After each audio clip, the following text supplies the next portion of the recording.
Chapter 36. Dr. Mosgrave's Advice. My lady slept. Through that long winter night she slept soundly. Criminals have often so slept their last sleep upon earth, and have been found in the gray morning slumbering peacefully by the jailer who came to wake them. The game had been played and lost. I do not think that my lady had thrown away a card, or missed the making of a trick which she might by any possibility have made, but her opponent's hand had been too powerful for her, and he had won. She looked upon herself as a species of state prisoner, who would have to be taken good care of, a second Iron Mask, who must be provided for in some comfortable place of confinement. She abandoned herself to a dull indifference.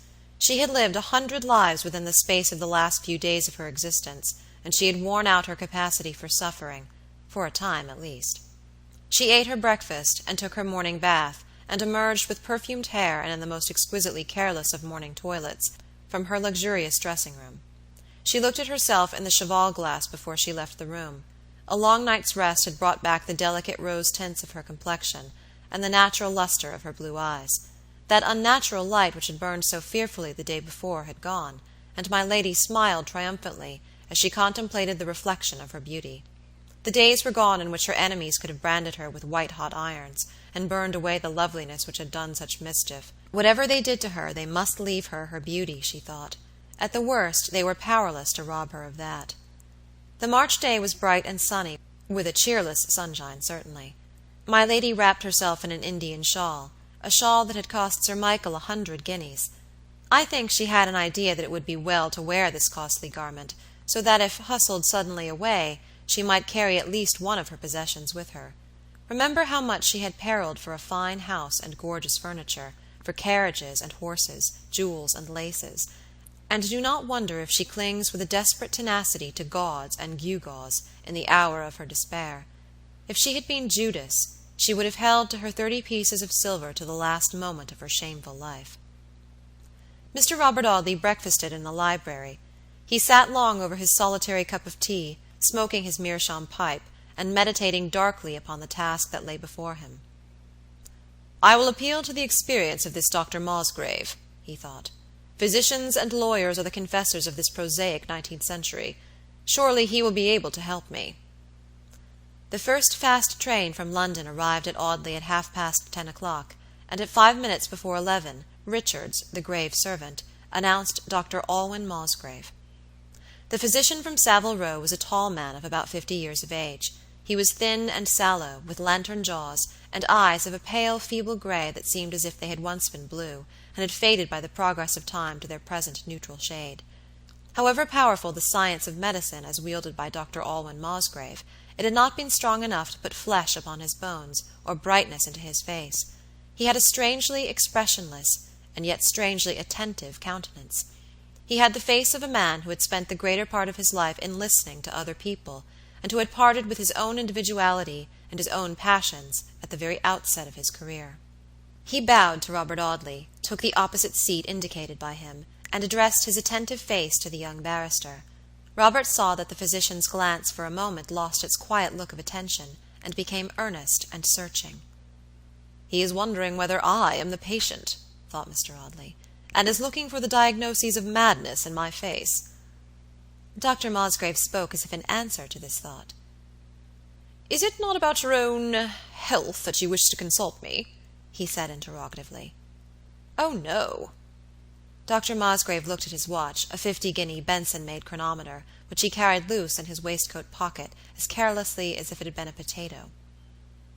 "I need not remind you that my time is precious," he said. "Your telegram informed me that my services were required in a case of danger, as I apprehend, or I should not be here this morning." Robert Audley had sat looking gloomily at the fire, wondering how he should begin the conversation, and had needed this reminder of the physician's presence. "You are very good, Dr. Mosgrave," he said, rousing himself by an effort, "and I thank you very much for having responded to my summons. I am about to appeal to you upon a subject which is more painful to me than words can describe. I am about to implore your advice in a most difficult case, and I trust almost blindly to your experience to rescue me, and others who are very dear to me, from a cruel and complicated position." The business-like attention in Dr. Mosgrave's face grew into a look of interest as he listened to Robert Audley. The revelation made by the patient to the physician is, I believe, as sacred as the confession of a penitent to his priest?" Robert asked gravely. "Quite as sacred." "A solemn confidence to be violated under no circumstances?" "Most certainly." Robert Audley looked at the fire again. How much should he tell, or how little, of the dark history of his uncle's second wife? "I have been given to understand, Dr. Mosgrave, that you have devoted much of your attention to the treatment of insanity." "Yes, my practice is almost confined to the treatment of mental diseases." "Such being the case, I think I may venture to conclude that you sometimes receive strange and even terrible revelations." Dr. Mosgrave bowed. He looked like a man who could have carried, safely locked in his passionless breast, the secrets of a nation, and who would have suffered no inconvenience from the weight of such a burden.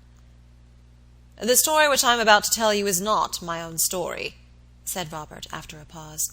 "You will forgive me, therefore, if I once more remind you that I can only reveal it upon the understanding that under no circumstances, or upon no apparent justification, is that confidence to be betrayed." Dr. Mosgrave bowed again, a little sternly, perhaps, this time. "I am all attention, Mr. Audley," he said coldly. Robert Audley drew his chair nearer to that of the physician, and in a low voice began the story which my lady had told upon her knees in that same chamber upon the previous night. Dr. Mosgrave's listening face, turned always toward the speaker, betrayed no surprise at that strange revelation. He smiled once, a grave, quiet smile, when Mr. Audley came to that part of the story which told of the conspiracy at Ventnor, but he was not surprised. Robert Audley ended his story at the point at which Sir Michael Audley had interrupted my lady's confession. He told nothing of the disappearance of George Talboys, nor of the horrible suspicions that had grown out of that disappearance. He told nothing of the fire at the Castle Inn. Dr. Mosgrave shook his head gravely when Mr. Audley came to the end of his story. "You have nothing further to tell me?" he said. "No, I do not think there is anything more that need be told," Robert answered, rather evasively. "You would wish to prove that this lady is mad, and therefore irresponsible for her actions, Mr. Audley," said the physician. Robert Audley stared, wondering at the mad doctor. By what process had he so rapidly arrived at the young man's secret desire? "Yes, I would rather, if possible, think her mad. I should be glad to find that excuse for her." "And to save the esclandre of a chancery suit, I suppose, Mr. Audley?" said Dr. Mosgrave. Robert shuddered as he bowed in assent to this remark. It was something worse than a chancery suit that he dreaded with a horrible fear. It was a trial for murder that had so long haunted his dreams. How often had he awoke, in an agony of shame, from a vision of a crowded courthouse, and his uncle's wife in a criminal dock, hemmed in on every side by a sea of eager faces. "I fear that I shall not be of any use to you," the physician said quietly. "I will see the lady, if you please, but I do not believe that she is mad." "Why not?" "Because there is no evidence of madness in anything she has done. She ran away from her home because her home was not a pleasant one, and she left in the hope of finding a better. There is no madness in that. She committed the crime of bigamy, because by that crime she obtained fortune and position. There is no madness there. When she found herself in a desperate position, she did not grow desperate. She employed intelligent means, and she carried out a conspiracy which required coolness and deliberation in its execution. There is no madness in that." "But the traits of hereditary insanity?" "May descend to the third generation, and appear in the lady's children, if she have any. Madness is not necessarily transmitted from mother to daughter. I should be glad to help you if I could, Mr. Audley, but I do not think there is any proof of insanity in the story you have told me. I do not think any jury in England would accept the plea of insanity in such a case as this. The best thing you can do with this lady is to send her back to her first husband, if he will have her." Robert started at this sudden mention of his friend. "Her first husband is dead," he answered. "At least he has been missing for some time, and I have reason to believe that he is dead." Dr. Mosgrave saw the startled movement, and heard the embarrassment in Robert Audley's voice as he spoke of George Talboys. "The lady's first husband is missing," he said, with a strange emphasis on the word. "You think that he is dead?" He paused for a few moments and looked at the fire, as Robert had looked before. "Mr. Audley," he said presently, "there must be no half-confidences between us. You have not told me all." Robert, looking up suddenly, plainly expressed in his face the surprise he felt at these words. "I should be very poorly able to meet the contingencies of my professional experience," said Dr. Mosgrave, "if I could not perceive where confidence ends and reservation begins. You have only told me half this lady's story, Mr. Audley.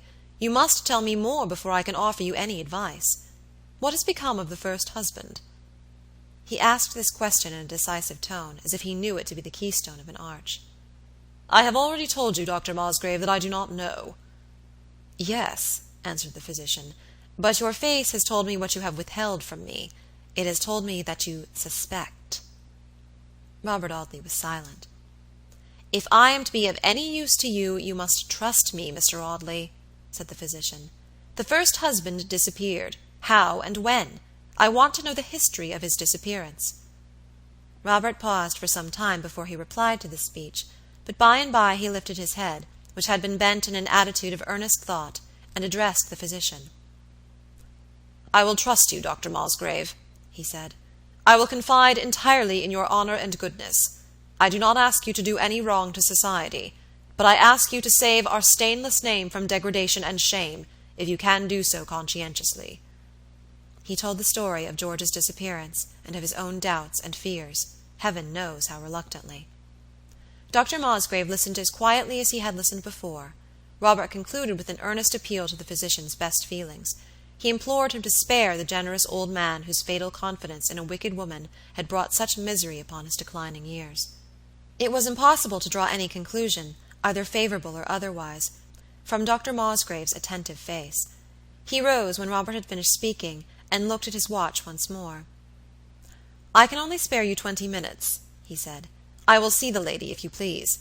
You say her mother died in a madhouse?" "She did. Will you see Lady Audley alone?" "Yes, alone, if you please." Robert rung for my lady's maid, and under convoy of that smart young damsel the physician found his way to the octagon antechamber, and the fairy boudoir with which it communicated. 10 minutes afterward he returned to the library, in which Robert sat waiting for him. "I have talked to the lady," he said quietly, "and we understand each other very well.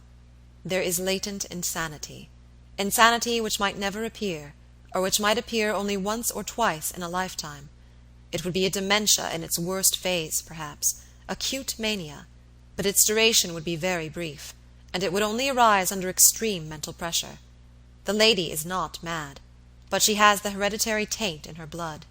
She has the cunning of madness, with the prudence of intelligence. I will tell you what she is, Mr. Audley. She is dangerous." Dr. Mosgrave walked up and down the room once or twice before he spoke again. "I will not discuss the probabilities of the suspicion which distresses you, Mr. Audley," he said presently, "but I will tell you this much. I do not advise any esclandre. This Mr. George Talboys has disappeared, but you have no evidence of his death. If you could produce evidence of his death, you could produce no evidence against this lady, beyond the one fact that she had a powerful motive for getting rid of him. No jury in the United Kingdom would condemn her upon such evidence as that." Robert Audley interrupted Dr. Mosgrave hastily. "I assure you, my dear sir," he said, "that my greatest fear is the necessity of any exposure, any disgrace." "Certainly, Mr. Audley," answered the physician coolly, "but you cannot expect me to assist you to condone one of the worst offenses against society. If I saw adequate reason for believing that a murder had been committed by this woman, I should refuse to assist you in smuggling her away out of the reach of justice, although the honor of 100 noble families might be saved by my doing so.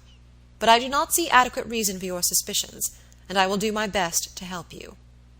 Robert Audley grasped the physician's hands in both his own. "I will thank you when I am better able to do so," he said with emotion. "I will thank you in my uncle's name as well as in my own." "I have only 5 minutes more, and I have a letter to write," said Dr. Mosgrave, smiling at the young man's energy. He seated himself at the writing table in the window, dipped his pen in the ink, and wrote rapidly for about 7 minutes. He had filled 3 sides of a sheet of notepaper, when he threw down his pen and folded his letter. He put this letter into an envelope, and delivered it unsealed to Robert Audley. The address which it bore was Monsieur Val, Villebrumeuse, Belgium.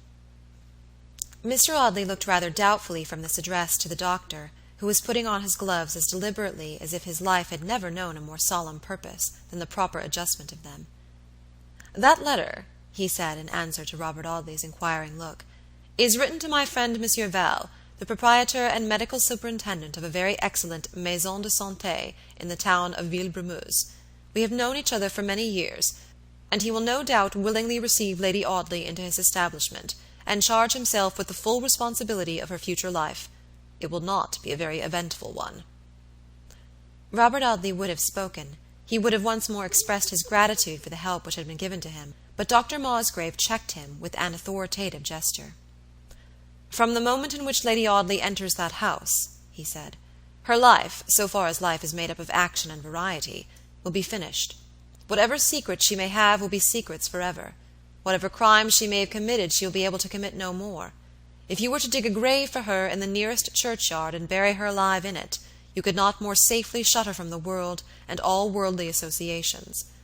But as a physiologist, and as an honest man, I believe you could do no better service to society than by doing this, for physiology is a lie if the woman I saw 10 minutes ago is a woman to be trusted at large. If she could have sprung at my throat and strangled me with her little hands, as I sat talking to her just now, she would have done it." "She suspected your purpose, then?" "She knew it." "You think I am mad like my mother, and you have come to question me," she said. "You are watching for some sign of the dreadful taint in my blood." "Good day to you, Mr. Audley," the physician added hurriedly. "My time was up 10 minutes ago. It is as much as I shall do to catch the train." Chapter 37. Buried Alive. Robert Audley sat alone in the library with the physician's letter upon the table before him, thinking of the work which was still to be done. The young barrister had constituted himself the denouncer of this wretched woman. He had been her judge, and now he was her jailer.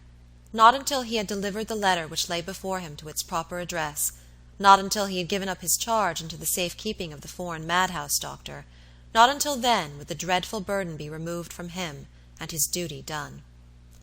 He wrote a few lines to my lady, telling her that he was going to carry her away from Audley Court, to a place from which she was not likely to return, and requesting her to lose no time in preparing for the journey. He wished to start that evening, if possible, he told her. Miss Susan Martin, the lady's maid, thought it a very hard thing to have to pack her mistress's trunks in such a hurry, but my lady assisted in the task.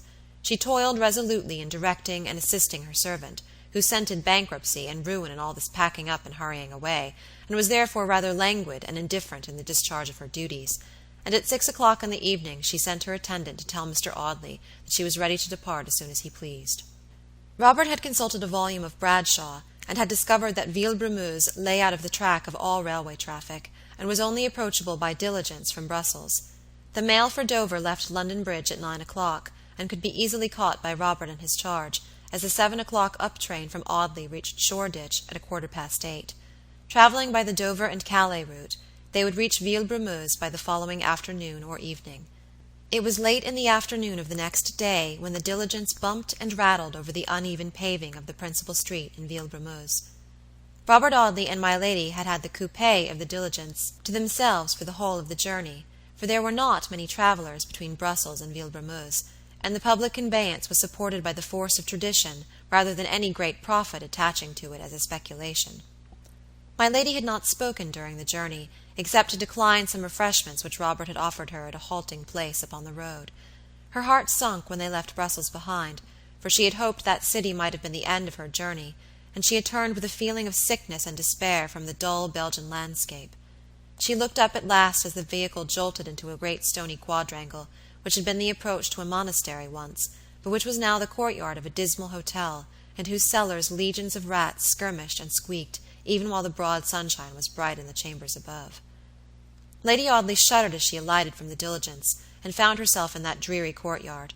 Robert was surrounded by chattering porters, who clamoured for his bagage, and disputed among themselves as to the hotel at which he was to rest. One of these men ran away to fetch a hackney coach at Mr. Audley's behest, and reappeared presently, urging on a pair of horses, which were so small as to suggest the idea that they had been made out of one ordinary-sized animal, with wild shrieks and whoops that had demonic sound in the darkness.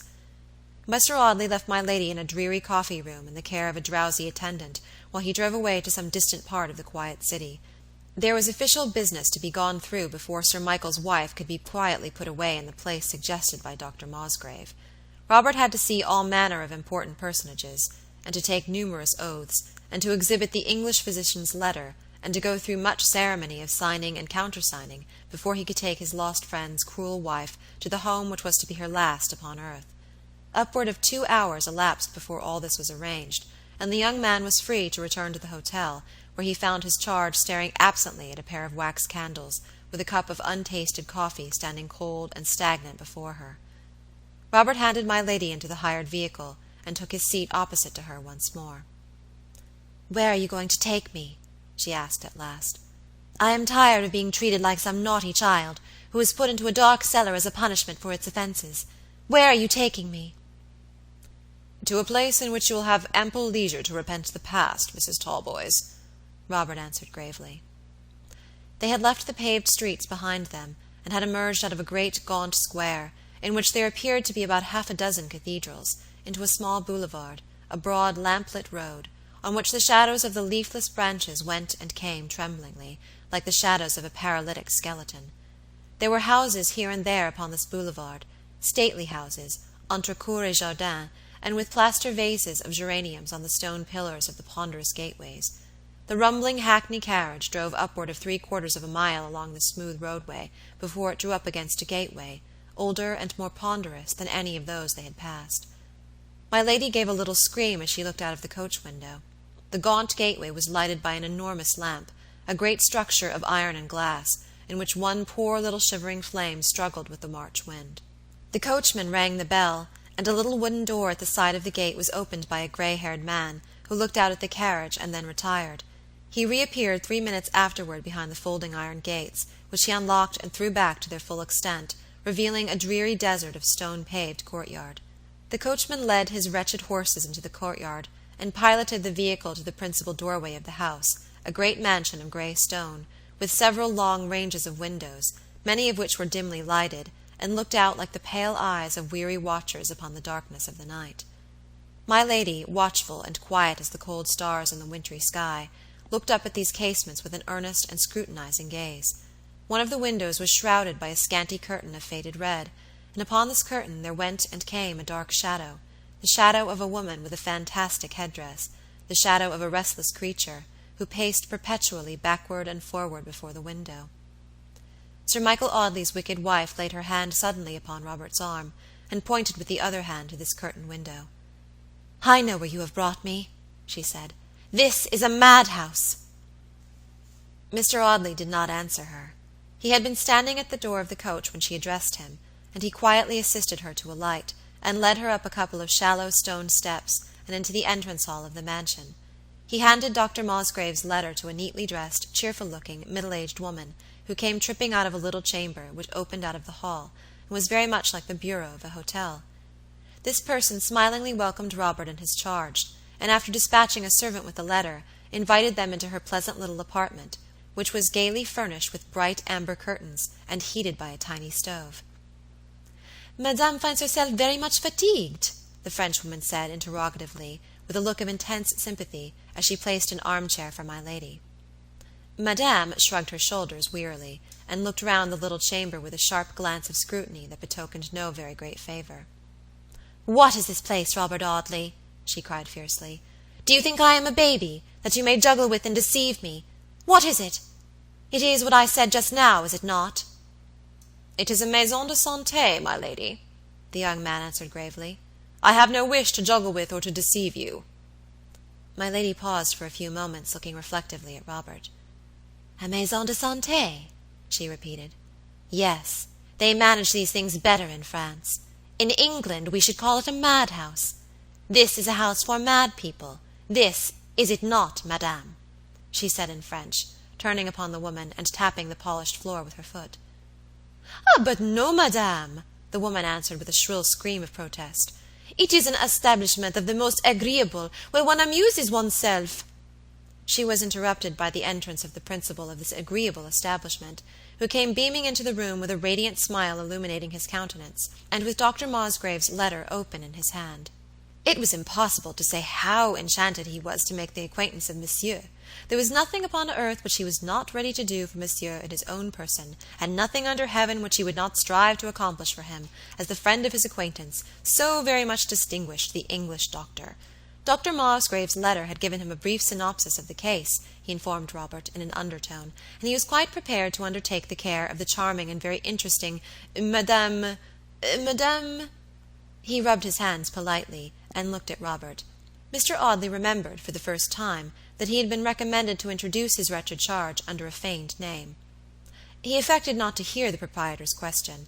It might seem a very easy matter to have hit upon a heap of names, any one of which would have answered his purpose, but Mr. Audley appeared suddenly to have forgotten that he had ever heard any mortal appellation except that of himself and of his lost friend. Perhaps the proprietor perceived and understood his embarrassment. He at any rate relieved it by turning to the woman who had received them, and muttering something about number 14 bis. The woman took a key from a long range of others that hung over the mantelpiece, and a wax candle from a bracket in the corner of the room, and having lighted the candle, led the way across the stone-paved hall, and up a broad, slippery staircase of polished wood. The English physician had informed his Belgian colleague that money would be of minor consequence in any arrangements made for the comfort of the English lady who was to be committed to his care. Acting upon this hint, Monsieur Val opened the outer door of a stately suite of apartments, which included a lobby paved with alternate diamonds of black and white marble, but of a dismal and cellar-like darkness, a saloon furnished with gloomy velvet draperies, and with a certain funereal splendor which is not peculiarly conducive to the elevation of the spirits, and a bedchamber, containing a bed so wondrously made as to appear to have no opening whatever in its coverings, unless the counterpane had been split asunder with a penknife. My lady stared dismally round at the range of rooms, which looked dreary enough in the wan light of a single wax candle. This solitary flame, pale and ghost-like in itself, was multiplied by paler phantoms of its ghostliness, which glimmered everywhere about the rooms, in the shadowy depths of the polished floors and wainscot, or the window-panes, in the looking-glasses, or in those great expanses of glimmering something which adorned the rooms, and which my lady mistook for costly mirrors, but which were in reality wretched mockeries of burnished tin. Amid all the faded splendor of shabby velvet and tarnished gilding and polished wood, the woman dropped into an armchair and covered her face with her hands. The whiteness of them, and the starry light of diamonds trembling about them, glittered in the dimly lighted chamber. She sat silent, motionless, despairing, sullen, and angry, while Robert and the French doctor retired to an outer chamber, and talked together in undertones. Mr. Audley had very little to say that had not already been said for him, with a far better grace than he himself could have expressed it, by the English physician. He had, after great trouble of mind, hit upon the name of Taylor as a safe and simple substitute for that other name, to which alone my lady had a right. He told the Frenchman that this Mrs. Taylor was distantly related to him, that she had inherited the seeds of madness from her mother, as indeed Dr. Mosgrave had informed Monsieur Val, and that she had shown some fearful tokens of the lurking taint that was latent in her mind, but that she was not to be called mad. He begged that she might be treated with all tenderness and compassion, that she might receive all reasonable indulgences, but he impressed upon Monsieur Val that under no circumstances was she to be permitted to leave the house and grounds without the protection of some reliable person, who should be answerable for her safe keeping. He had only one other point to urge, and that was, that Monsieur Val, who, as he had understood, was himself a Protestant, the doctor bowed, would make arrangements with some kind and benevolent Protestant clergyman, through whom spiritual advice and consolation might be secured for the invalid lady, who had especial need, Robert added gravely, of such advantages. This, with all necessary arrangements as to pecuniary matters, which were to be settled from time to time between Mr. Audley and the doctor, unassisted by any agents whatever, was the extent of the conversation between the two men, and occupied about a quarter of an hour. My lady sat in the same attitude when they re-entered the bedchamber in which they had left her, with her ringed hands still clasped over her face. Robert bent over to whisper in her ear. "Your name is Madame Taylor here," he said. "I do not think you would wish to be known by your real name." She only shook her head in answer to him, and did not even remove her hands from over her face. "Madame will have an attendant entirely devoted to her service," said Monsieur Val. "Madame will have all her wishes obeyed, her reasonable wishes, but that goes without saying," Monsieur adds with a quaint shrug. "Every effort will be made to render Madame's sojourn at Villebermeuse agreeable. The inmates dine together when it is wished. I dine with the inmates sometimes, my subordinate, a clever and worthy man always. I reside with my wife and children in a little pavilion in the grounds. My subordinate resides in the establishment. Madame may rely upon our utmost efforts being exerted to ensure her comfort." Monsieur is saying a great deal more to the same effect, rubbing his hands and beaming radiantly upon Robert and his charge, when Madame rises suddenly, erect and furious, and dropping her jeweled fingers from before her face, tells him to hold his tongue. "Leave me alone with the man who has brought me here," she cried between her set teeth. "Leave me." She points to the door with a sharp, imperious gesture, so rapid that the silken drapery about her arm makes a swooping sound as she lifts her hand. The sibilant French syllables hiss through her teeth as she utters them, and seem better fitted to her mood and to herself than the familiar English she has spoken hitherto. The French doctor shrugs his shoulders as he goes out into the lobby, and mutters something about a beautiful devil, and a gesture worthy of the Mars. My lady walked with a rapid footstep to the door between the bedchamber and the saloon, closed it, and with the handle of the door still in her hand, turned and looked at Robert Audley. "You have brought me to my grave, Mr. Audley," she cried. "You have used your power basely and cruelly, and have brought me to a living grave." "I have done that which I thought just to others and merciful to you," Robert answered quietly. "I should have been a traitor to society had I suffered you to remain at liberty after the disappearance of George Talboys and the fire at Castle Inn. I have brought you to a place in which you will be kindly treated by people who have no knowledge of your story, no power to taunt or to reproach you. You will lead a quiet and peaceful life, my lady, such a life as many a good and holy woman in this Catholic country freely takes upon herself, and happily endures until the end. The solitude of your existence in this place will be no greater than that of a king's daughter, who, flying from the evil of the time, was glad to take shelter in a house as tranquil as this. Surely it is a small atonement which I ask you to render for your sins, a light penance which I call upon you to perform. Live here and repent. Nobody will assail you, nobody will torment you. I only say to you, repent." "I cannot," cried my lady, pushing her hair fiercely from her white forehead, and fixing her dilated eyes upon Robert Audley. "I cannot. Has my beauty brought me to this? Have I plotted and schemed to shield myself and laid awake in the long deadly nights, trembling to think of my dangers, for this? I had better have given up at once, since this was to be the end. I had better have yielded to the curse that was upon me, and given up when George Talboys first came back to England." She plucked at the feathery golden curls, as if she would have torn them from her head. It had served her so little after all, that gloriously glittering hair, that beautiful nimbus of yellow light that had contrasted so exquisitely with the melting azure of her eyes. She hated herself and her beauty. "I would laugh at you and defy you if I dared," she cried. "I would kill myself and defy you if I dared. But I am a poor, pitiful coward, and have been so from the first. Afraid of my mother's horrible inheritance, afraid of poverty, afraid of George Talboys, afraid of you." She was silent for a little while, but she held her place by the door as if determined to detain Robert as long as it was her pleasure to do so. "Do you know what I am thinking of?" she said presently. "Do you know what I am thinking of as I look at you in the dim light of this room? I am thinking of the day upon which George Talboys disappeared." Robert started as she mentioned the name of his lost friend. His face turned pale in the dusky light, and his breathing grew quicker and louder. "He was standing opposite me, as you are standing now," continued my lady. "You said that you would raze the old house to the ground, that you would root up every tree in the gardens to find your dead friend. You would have had no need to do so much. The body of George Talboys lies at the bottom of the old well, in the shrubbery beyond the lime walk." Robert Audley flung his hands and clasped them above his head, with one loud cry of horror. "Oh, my God!" he said, after a dreadful pause. "Have all the ghastly things that I have thought prepared me so little for the ghastly truth, that it should come upon me like this at last?" "He came to me in the lime walk," resumed my lady, in the same hard, dogged tone as that in which she had confessed the wicked story of her life. "I knew that he would come, and I had prepared myself as well as I could to meet him. I was determined to bribe him, to cajole him, to defy him, to do anything sooner than abandon the wealth and the position I had won, and go back to my old life. He came, and he reproached me for the conspiracy at Ventnor. He declared that so long as he lived he would never forgive me for the lie that had broken his heart.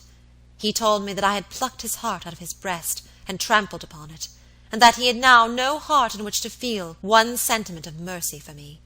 That he would have forgiven me any wrong upon earth, but that one deliberate and passionless wrong that I had done him. He said this, and a great deal more, and he told me that no power on earth should turn him from his purpose, which was to take me to the man I had deceived, and make me tell my wicked story. He did not know the hidden taint that I had sucked in with my mother's milk. He did not know that it was possible to drive me mad. He goaded me as you have goaded me. He was merciless as you have been merciless. We were in the shrubbery at the end of the lime walk. I was seated upon the broken masonry at the mouth of the well. George Talboys was leaning upon the disused windlass, in which the rusty iron spindle rattled loosely whenever he shifted his position. I arose at last, and turned upon him to defy him, as I had determined to defy him at the worst.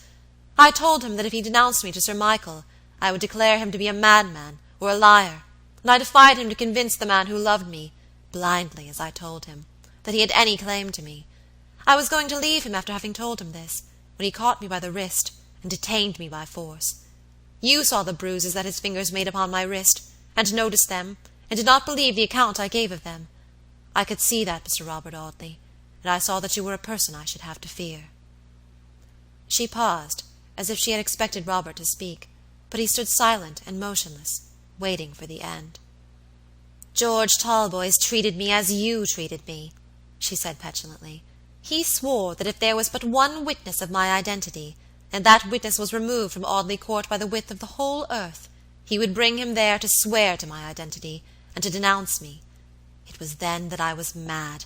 It was then that I drew the loose iron spindle from the shrunken wood, and saw my first husband sink with one horrible cry into the black mouth of the well.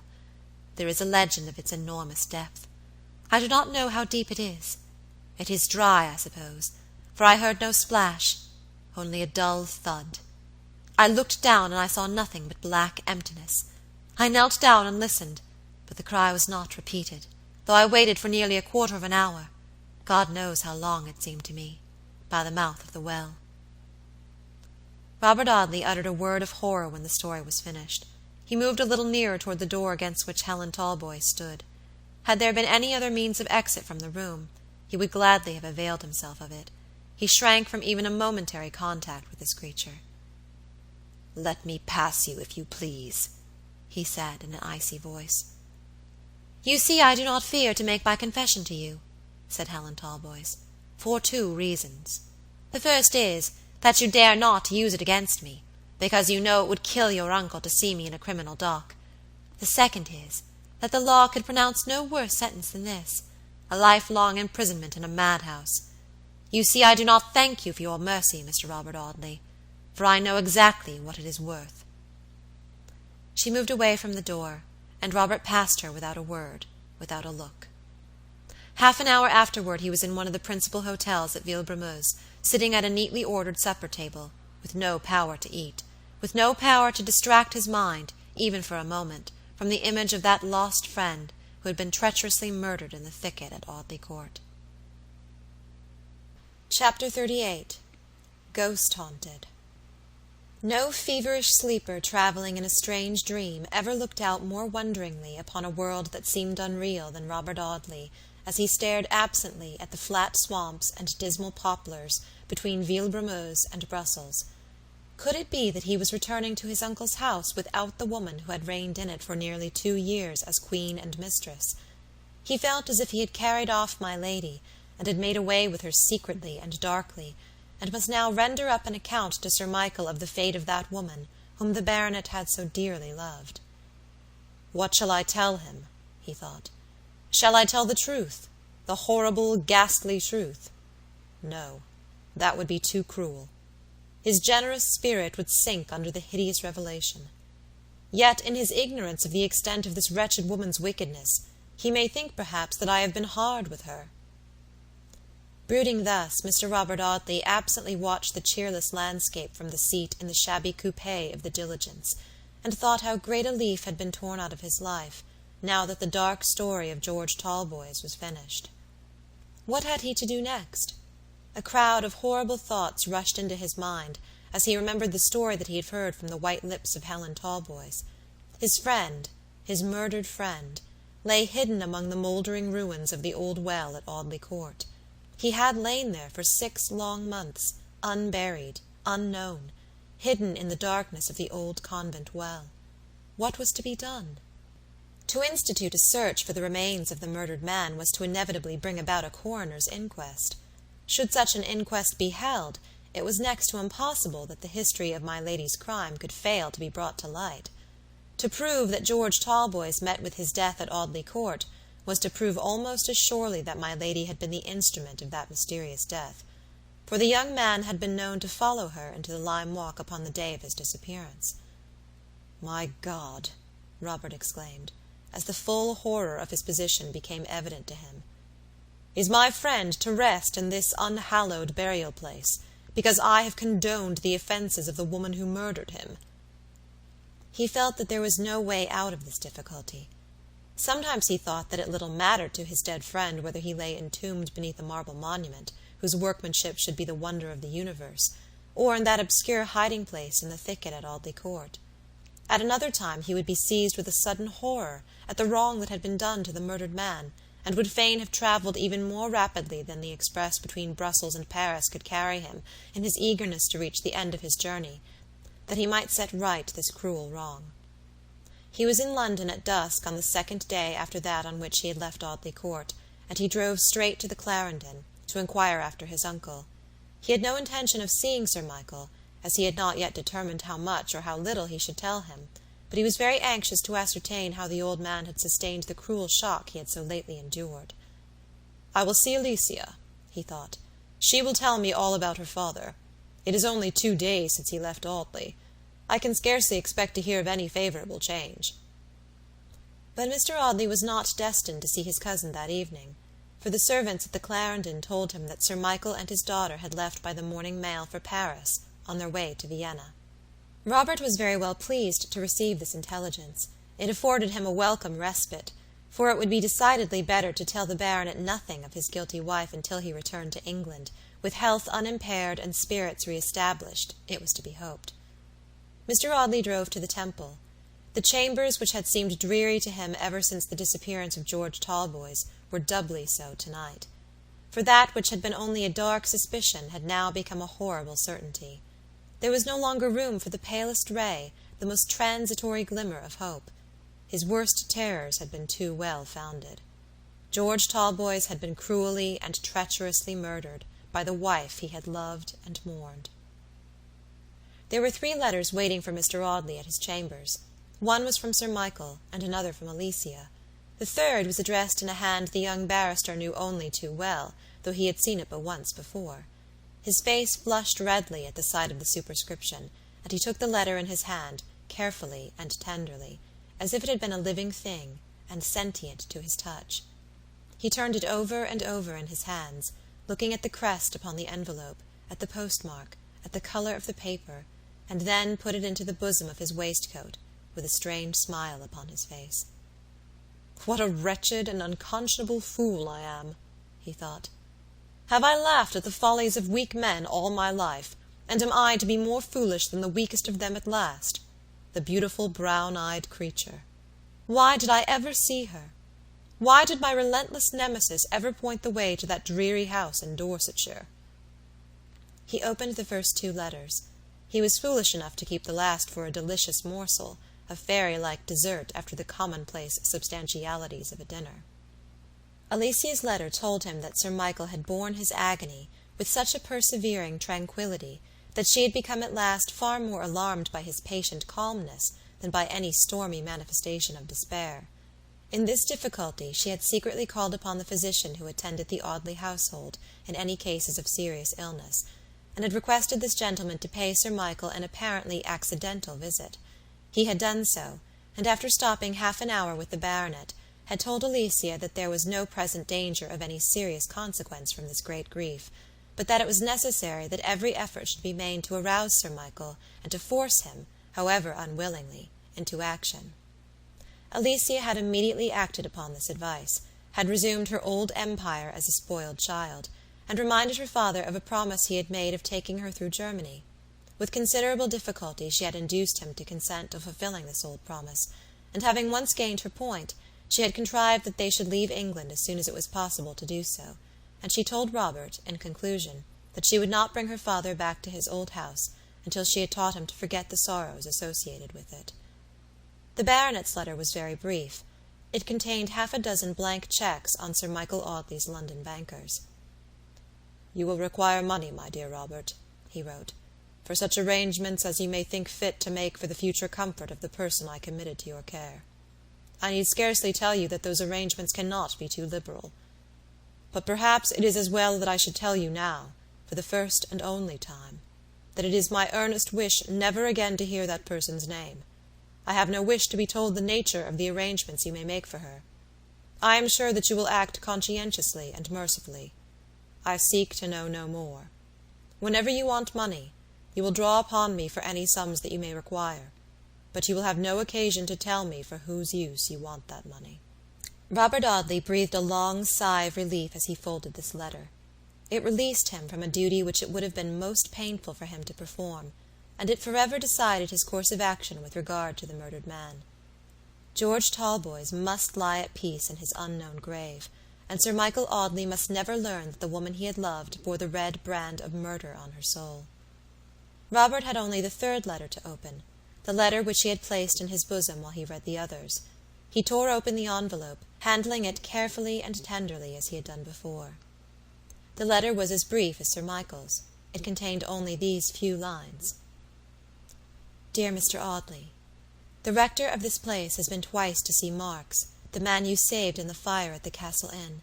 He lies in a very precarious state at his mother's cottage, near Audley Court, and is not expected to live many days.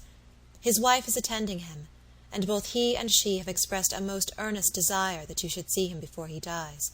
Pray come without delay. Yours very sincerely, Clara Talboys, Mount Stanning Rectory, March the 6th."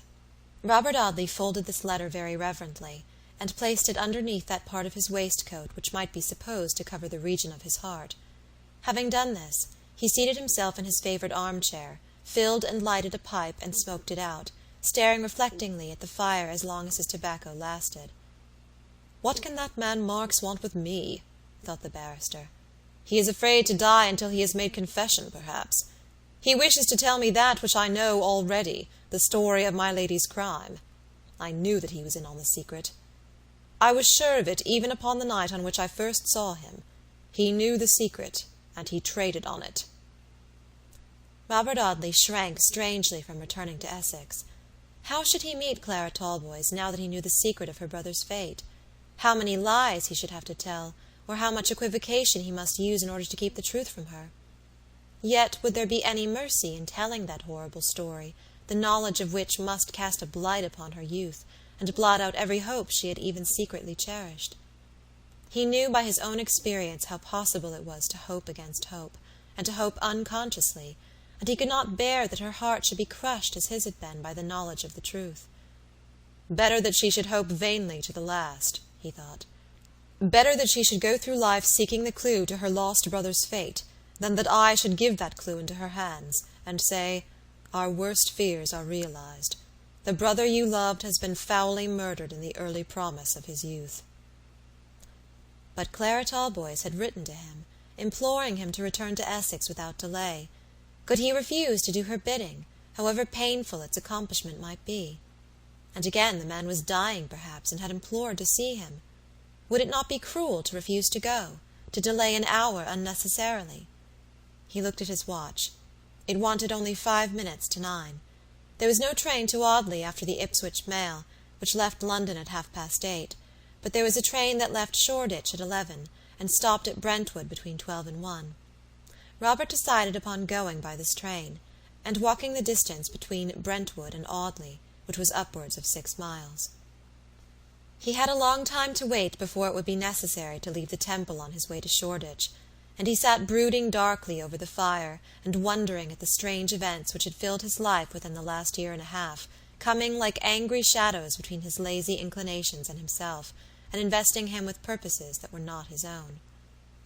"Good heaven," he thought as he smoked his second pipe, "how can I believe that it was I who used to lounge all day in this easy-chair reading Paul de Kock and smoking mild Turkish, who used to drop in at half-price to stand among the pressmen at the back of the boxes and see a new burlesque and finish the evening with the Chuff and Crow and chops and pale ale at Evans?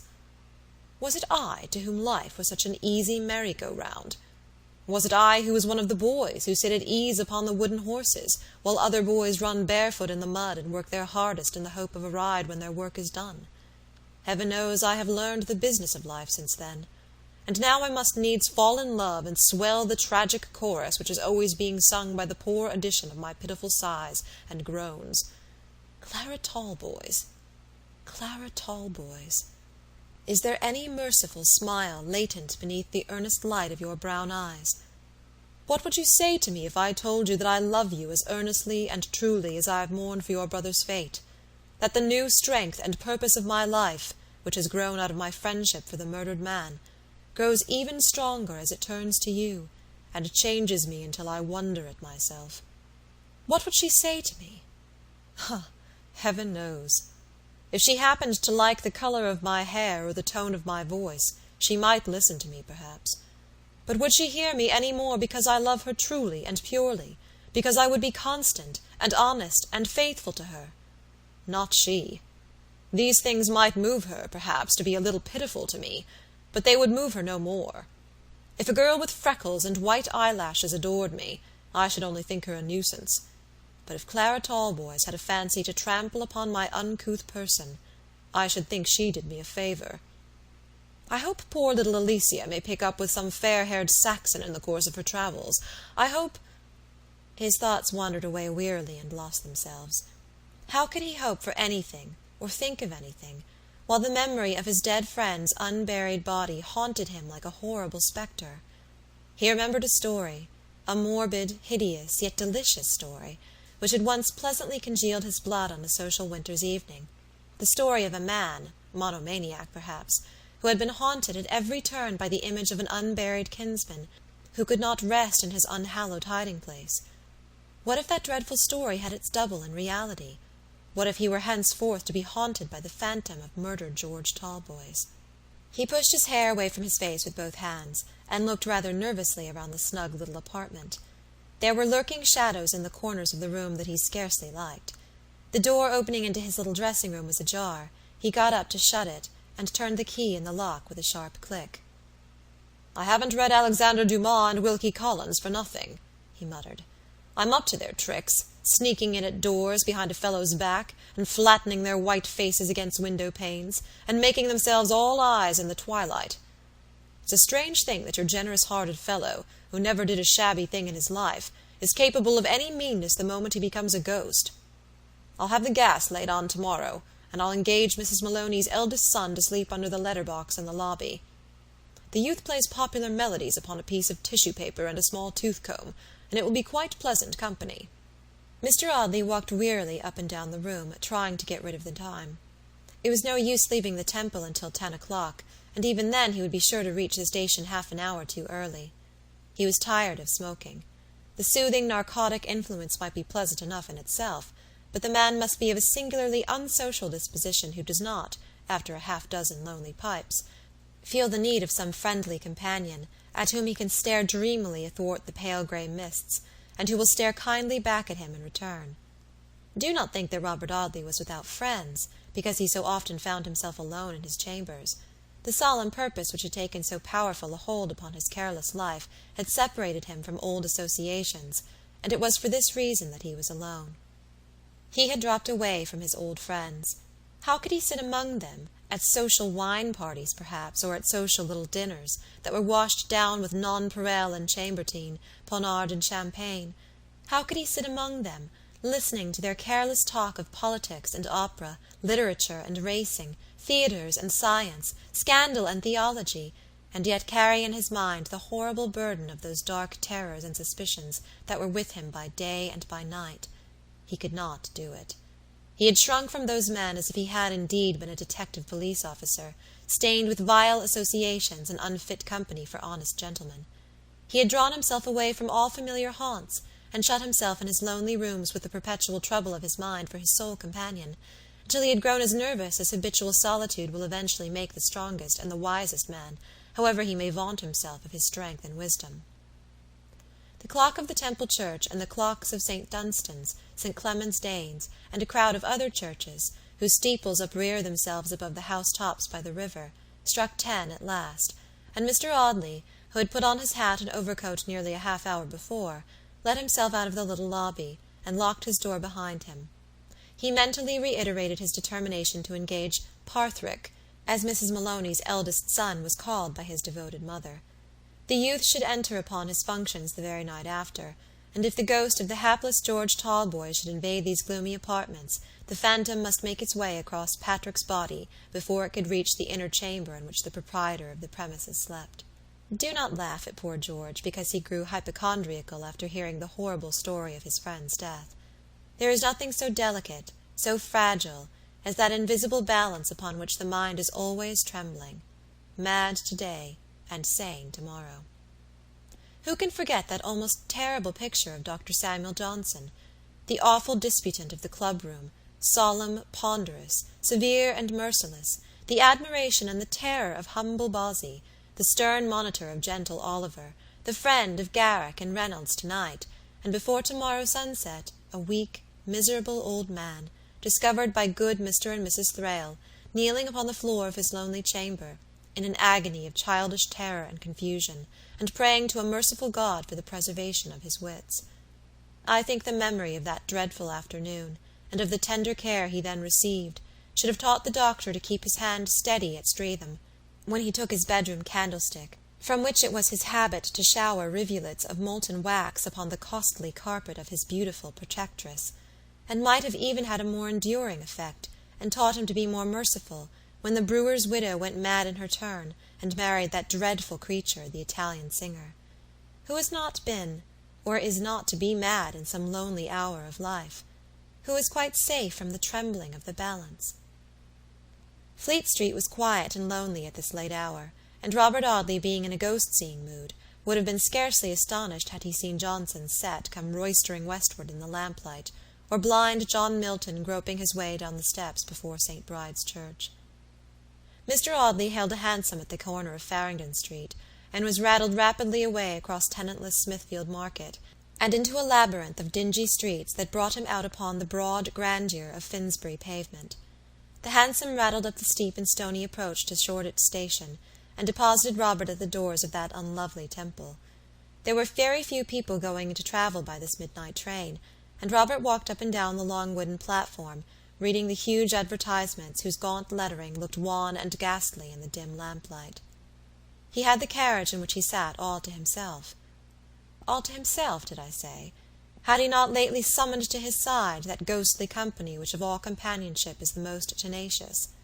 The shadow of George Talboys pursued him, even in the comfortable first-class carriage, and was behind him when he looked out of the window, and was yet far ahead of him in the rushing engine, in that thicket toward which the train was speeding, by the side of the unhallowed hiding-place in which the mortal remains of the dead man lay, neglected and uncared for. "I must give my lost friend decent burial," Robert thought, as the chill wind swept across the flat landscape, and struck him with such frozen breath as might have emanated from the lips of the dead. "I must do it, or I shall die of some panic, like this which has seized upon me tonight. I must do it, at any peril, at any cost, even at the price of that revelation which will bring the madwoman back from her safe hiding-place, and place her in a criminal dock." He was glad when the train stopped at Brentwood at a few minutes after 12. It was 1:30 when the night wanderer entered the village of Audley, and it was only there that he remembered that Clara Talboys had omitted to give him any direction by which he might find the cottage in which Luke Marks lay. "It was Dawson who recommended that the poor creature should be taken to his mother's cottage," Robert thought by and by. "And I dare say Dawson has attended him ever since the fire. He'll be able to tell me the way to the cottage." Acting upon this idea, Mr. Audley stopped at the house in which Helen Talboys had lived before her second marriage. The door of the little surgery was ajar, and there was a light burning within. Robert pushed the door open and peeped in. The surgeon was standing at the mahogany counter, mixing a draught in a glass measure, with his hat close beside him. Late as it was, he had evidently only just come in. The harmonious snoring of his assistant sounded from a little room within the surgery. "I am sorry to disturb you, Mr. Dawson," Robert said apologetically, as the surgeon looked up and recognized him. "But I have come down to see Marks, who I hear is in a very bad way, and I want you to tell me the way to his mother's cottage."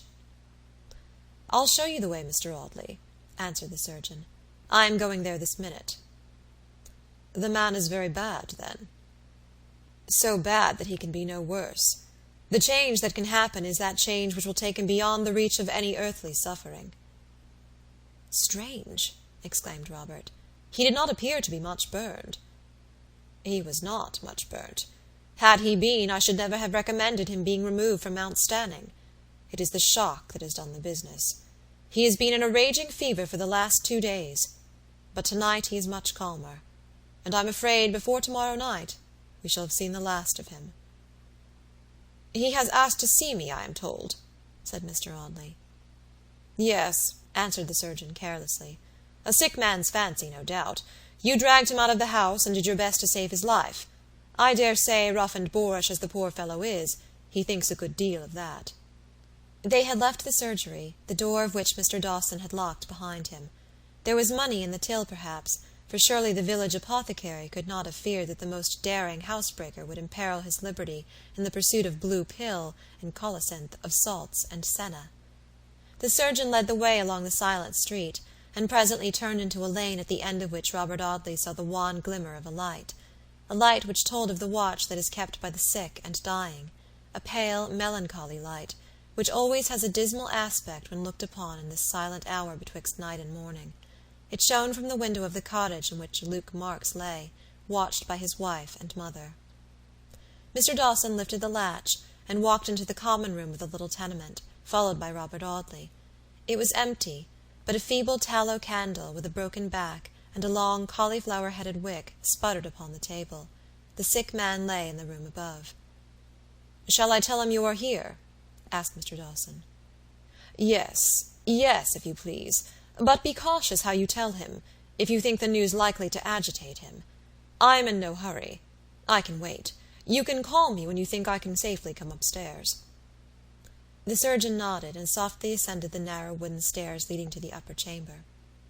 Robert Audley seated himself in a Windsor chair by the cold hearthstone, and stared disconsolately about him. But he was relieved at last by the low voice of the surgeon, who looked down from the top of the little staircase to tell him that Luke Marks was awake, and would be glad to see him. Robert immediately obeyed this summons. He crept softly up the stairs, and took off his hat before he bent his head to enter at the low doorway of the humble rustic chamber.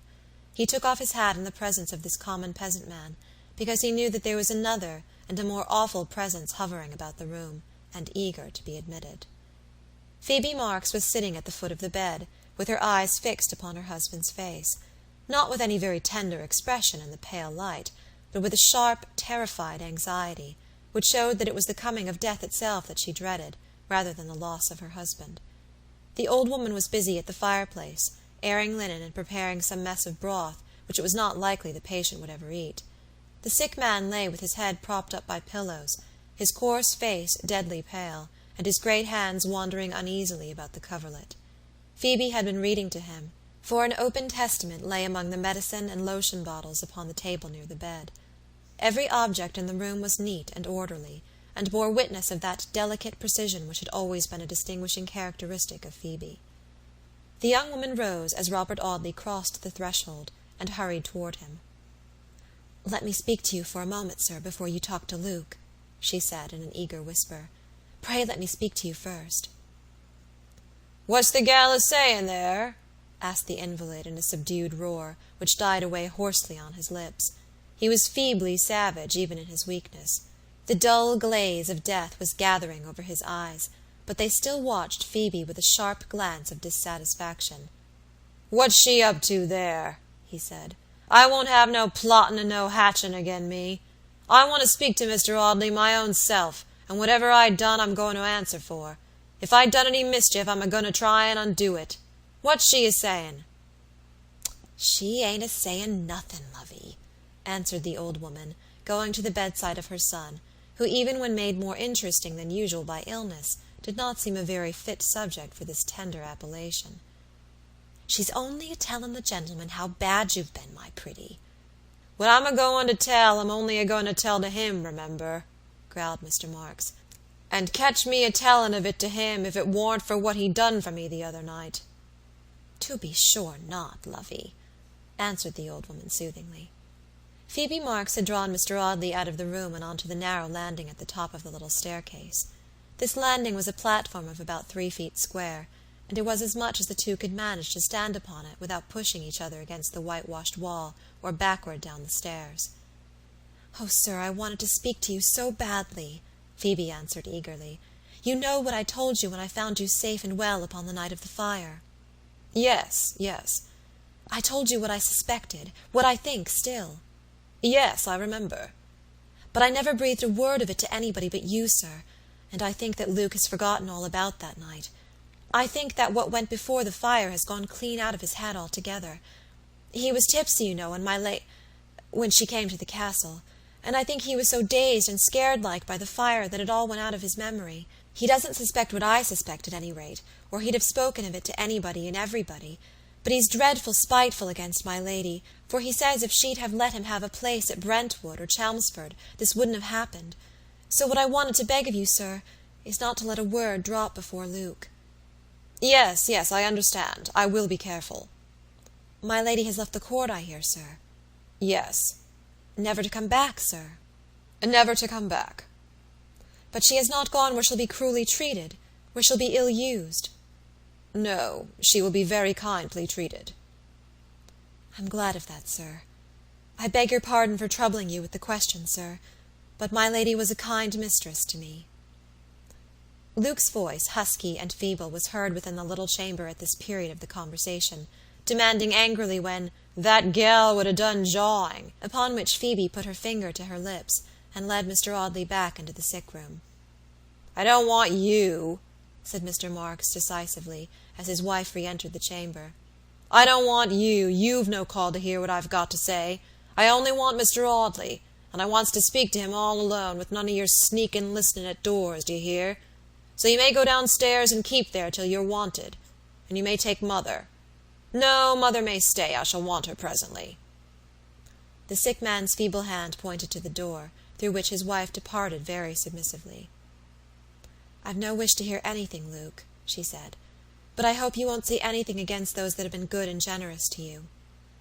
"I shall say what I like," answered Mr. Marks fiercely, "and I'm not a-going to be ordered by you. You ain't the parson, as I've ever heard of, nor the lawyer neither." The landlord of the Castle Inn had undergone no moral transformation by his deathbed sufferings, fierce and rapid as they had been. Perhaps some faint glimmer of a light that had been far off from his life now struggled feebly through the black obscurities of ignorance that darkened his soul. Perhaps a half-angry, half-sullen penitence urged him to make some rugged effort to atone for a life that had been selfish and drunken and wicked. Be it how it might, he wiped his white lips, and turning his haggard eyes earnestly upon Robert Audley, pointed to a chair by the bedside. "You made game of me in a general way, Mr. Audley," he said presently, "and you've drawed me out, and you've tumbled and tossed me about like in a gentlemanly way, till I was nothink or anythink in your hands, and you've looked me through and through, and turned me inside out till you thought you knowed as much as I knowed. I'd no particular call to be grateful to you, not before the fire at the castle t'other night, but I am grateful to you for that.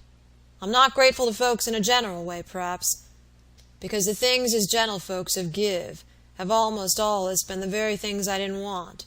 They've give me soup, and tracts, and flannel, and coals, but Lord, they've made such a precious noise about it, that I'd have been to send 'em all back to 'em.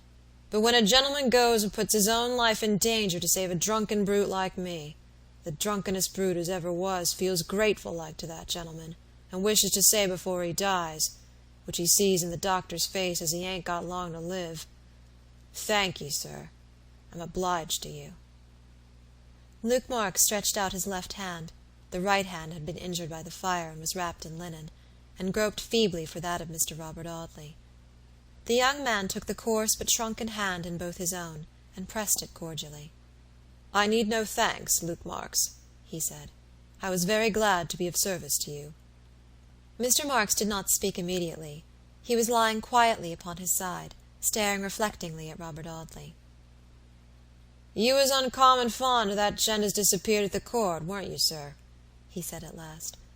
Robert started at the mention of his dead friend.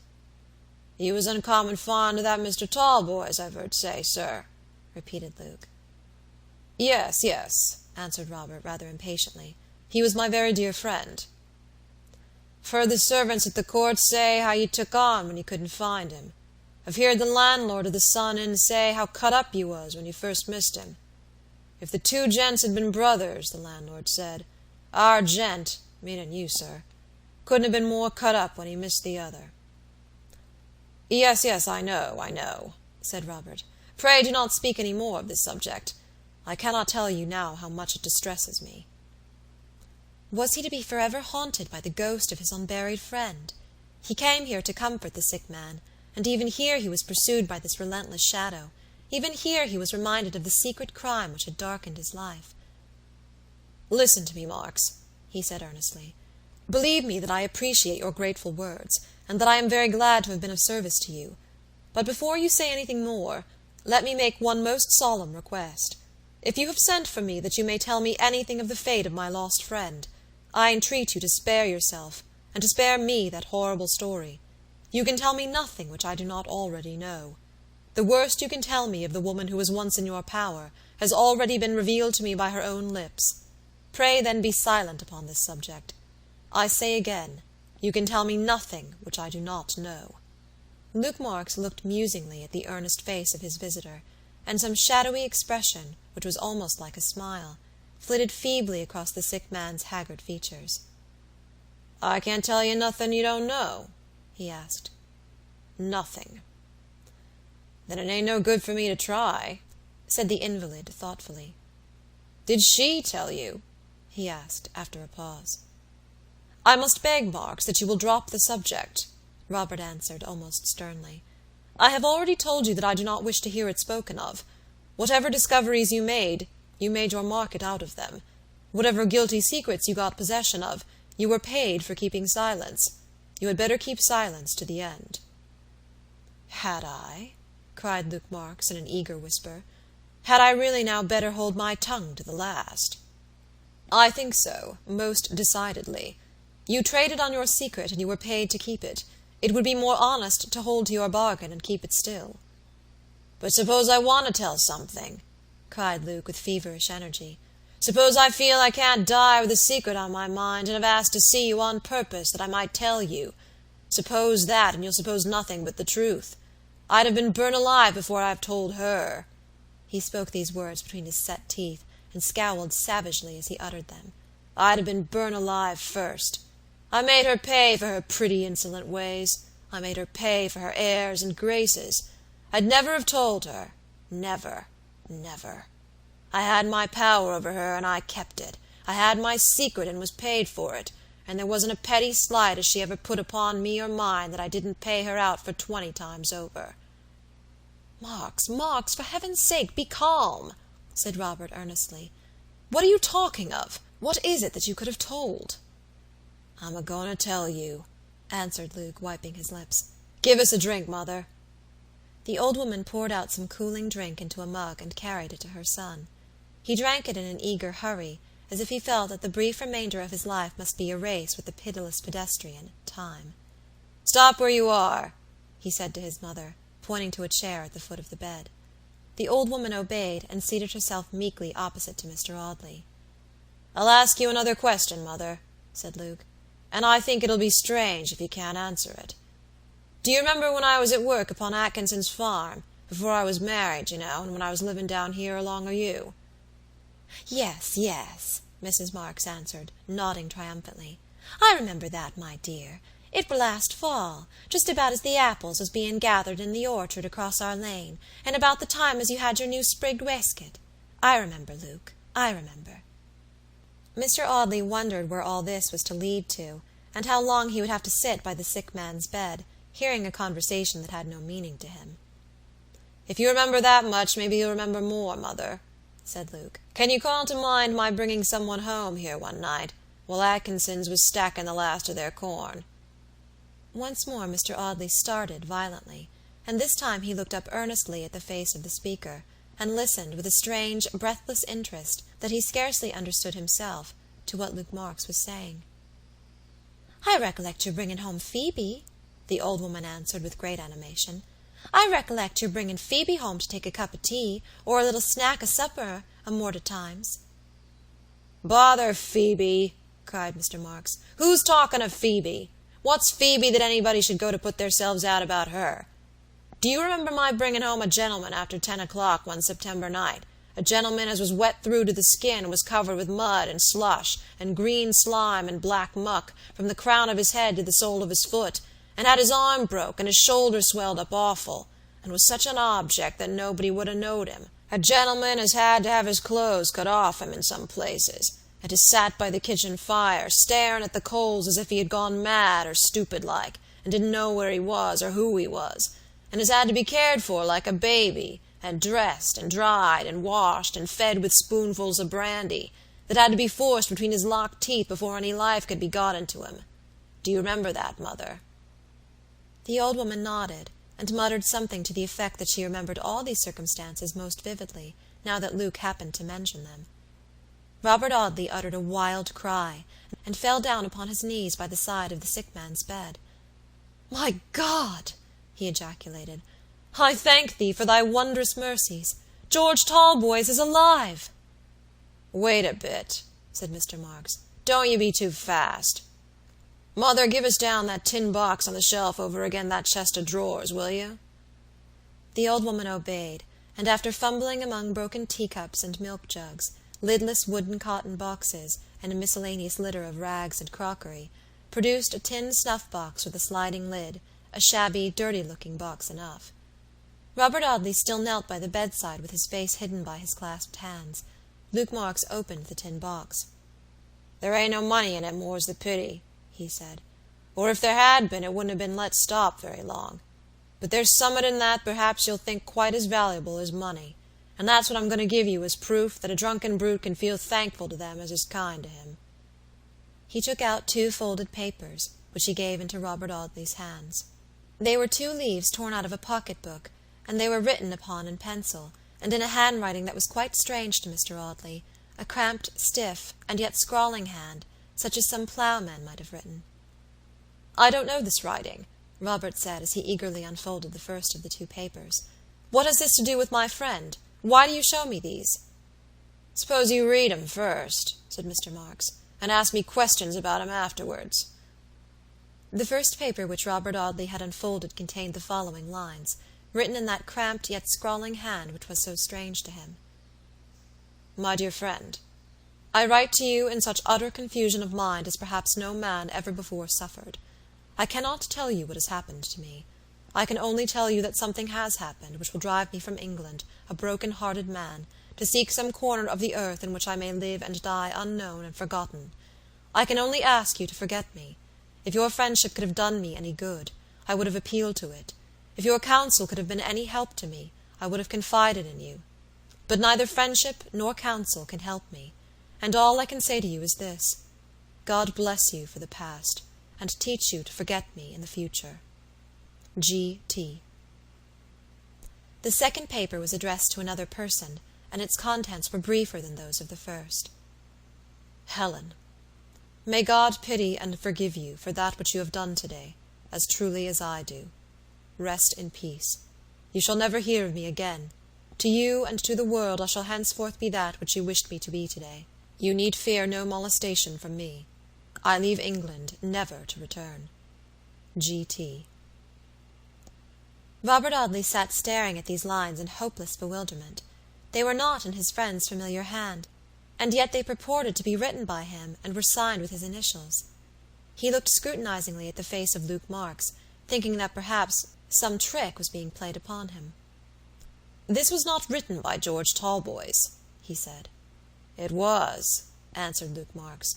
"It was written by Mr. Talboys, every line of it. He wrote it with his own hand, but it was his left hand, for he couldn't use his right because of his broken arm." Robert Audley looked up suddenly, and the shadow of suspicion passed away from his face. "I understand," he said. "I understand. Tell me all. Tell me how it was that my poor friend was saved." "I was at work up at Atkinson's farm last September," said Luke Marks, "helping to stack the last of the corn, and as the nighest way from the farm to Mother's cottage was through the meadows at the back of the court, I used to come that way, and Phoebe used to stand in the garden wall beyond the lime walk sometimes to have a chat with me, knowing my time a-comin' home. I don't know what Phoebe was a-doing upon the evening of the 7th of September. I recollect the date because Farmer Atkinson paid me my wages all of a lump on that day, and I'd had to sign a bit of receipt for the money he give me. I don't know what she was a-doing, but she warn't at the gate again the lime walk, so I went round to the other side of the gardens and jumped across the dry ditch, for I wanted particular to see her that night, as I was going away to work upon a farm beyond Chelmsford the next day. Audley church clock struck 9 as I was crossing the meadows between Atkinson's and the court, and it must have been about 9:15 when I got into the kitchen garden. I crossed the garden and went into the lime walk. The nighest way to the servants' hall took me through the shrubbery and past the dry well. It was a dark night, but I knew my way well enough about the old place, and the light in the window of the servants' hall looked red and comfortable through the darkness. I was close against the mouth of the dry well when I suddenly heard a sound that made my blood creep. It was a groan of a man in pain as was lying somewhere hid among the bushes. I warn't afraid of ghosts, and I warn't afraid of anything in a general way, but there was something in here in this groan as chilled me to the very heart, and for a minute I was struck all of a heap, and didn't know what to do. But I heard the groan again, and then I began to search among the bushes. I found a man lying hidden under a lot of laurels, and I thought at first he was up to no good, and I was a-going to collar him to take him to the house, but he caught me by the wrist without getting up from the ground, but looking at me very earnest, as I could see by the way his face was turned toward me in the darkness, and asked me who I was, and what I had to do with the folks at the court. There was something in the way he spoke that told me he was a gentleman, though I didn't know him from Adam, and couldn't see his face, and I answered his question civil. "I want to get away from this place," he said, "without being seen by any living creature, remember that. I've been lying here ever since 4 o'clock today, and I'm half dead, but I want to get away without being seen, mind that." I told him that was easy enough, but I began to think my first thoughts of him might have been right enough, after all, and that he couldn't have been up to no good to want to sneak away so precious quiet. "Can you take me to any place where I can get a change of dry clothes," he says, "without half a dozen people knowing it?" He got up into his sitting attitude by this time, and I could see that his right arm hung close by his side, and that he was in pain. I pointed to his arm and asked him what was the matter with it, but he only answered very quiet-like, "Broken, my lad, broken. Not that that's much," he says in another tone, speaking to himself like more than to me. "There's broken hearts as well as broken limbs, and they're not so easy mended." I told him I could take him to Mother's cottage and that he could dry his clothes there and welcome. "Can your mother keep a secret?" he asked. "Well, she could keep one well enough if she could remember it," I told him, "but you might tell her all the secrets of the Freemasons and Foresters and Buffalers and Oddfellers as ever was tonight, and she'd have forgotten all about 'em tomorrow morning." He seemed satisfied with this, and he got himself up by holding on to me, for it seemed as if his limbs was cramped, the use of 'em was almost gone. I felt as he came again me that his clothes was wet and mucky. "You haven't been and fell into the fish pond, have you, sir?" I asked. He made no answer to my question. He didn't seem even to have heard it. I could see now he was standing upon his feet that he was a tall, fine-made man, a head and shoulders higher than me. "Take me to your mother's cottage," he said, "and get me some dry clothes if you can. I'll pay you well for your trouble." I knew that the key was mostly left in the wooden gate in the garden wall, so I led him that way. He could scarcely walk at first, and it was only by leaning heavily upon my shoulder that he managed to get along. I got him through the gate, leaving it unlocked behind me, and trusting to the chance of that not being noticed by the under gardener, who had the care of the key, and was a careless chap enough. I took him across the meadows and brought him up here, still keeping away from the village, and in the fields where there wasn't a creature to see us at that time of night, and so I got him to the room downstairs, where Mother was a-sitting over the fire getting my bit of supper ready for me. I put the strange chap in a chair again the fire, and then for the first time I had a good look at him. I never see anybody in such a state before. He was all over green, damp, and muck, and his hands was scratched and cut to pieces. I got his clothes off him how I could, for he was like a child in my hands, and sat staring at the fire as helpless as any baby, only giving a long, heavy sigh now and then, as if his heart was a-going to burst. At last he dropped into a kind of doze, a stupid sort of sleep, and began to nod over the fire, so I ran and got a blanket and wrapped him in it, and got him to lie down on the pressed bedstead in the room under this.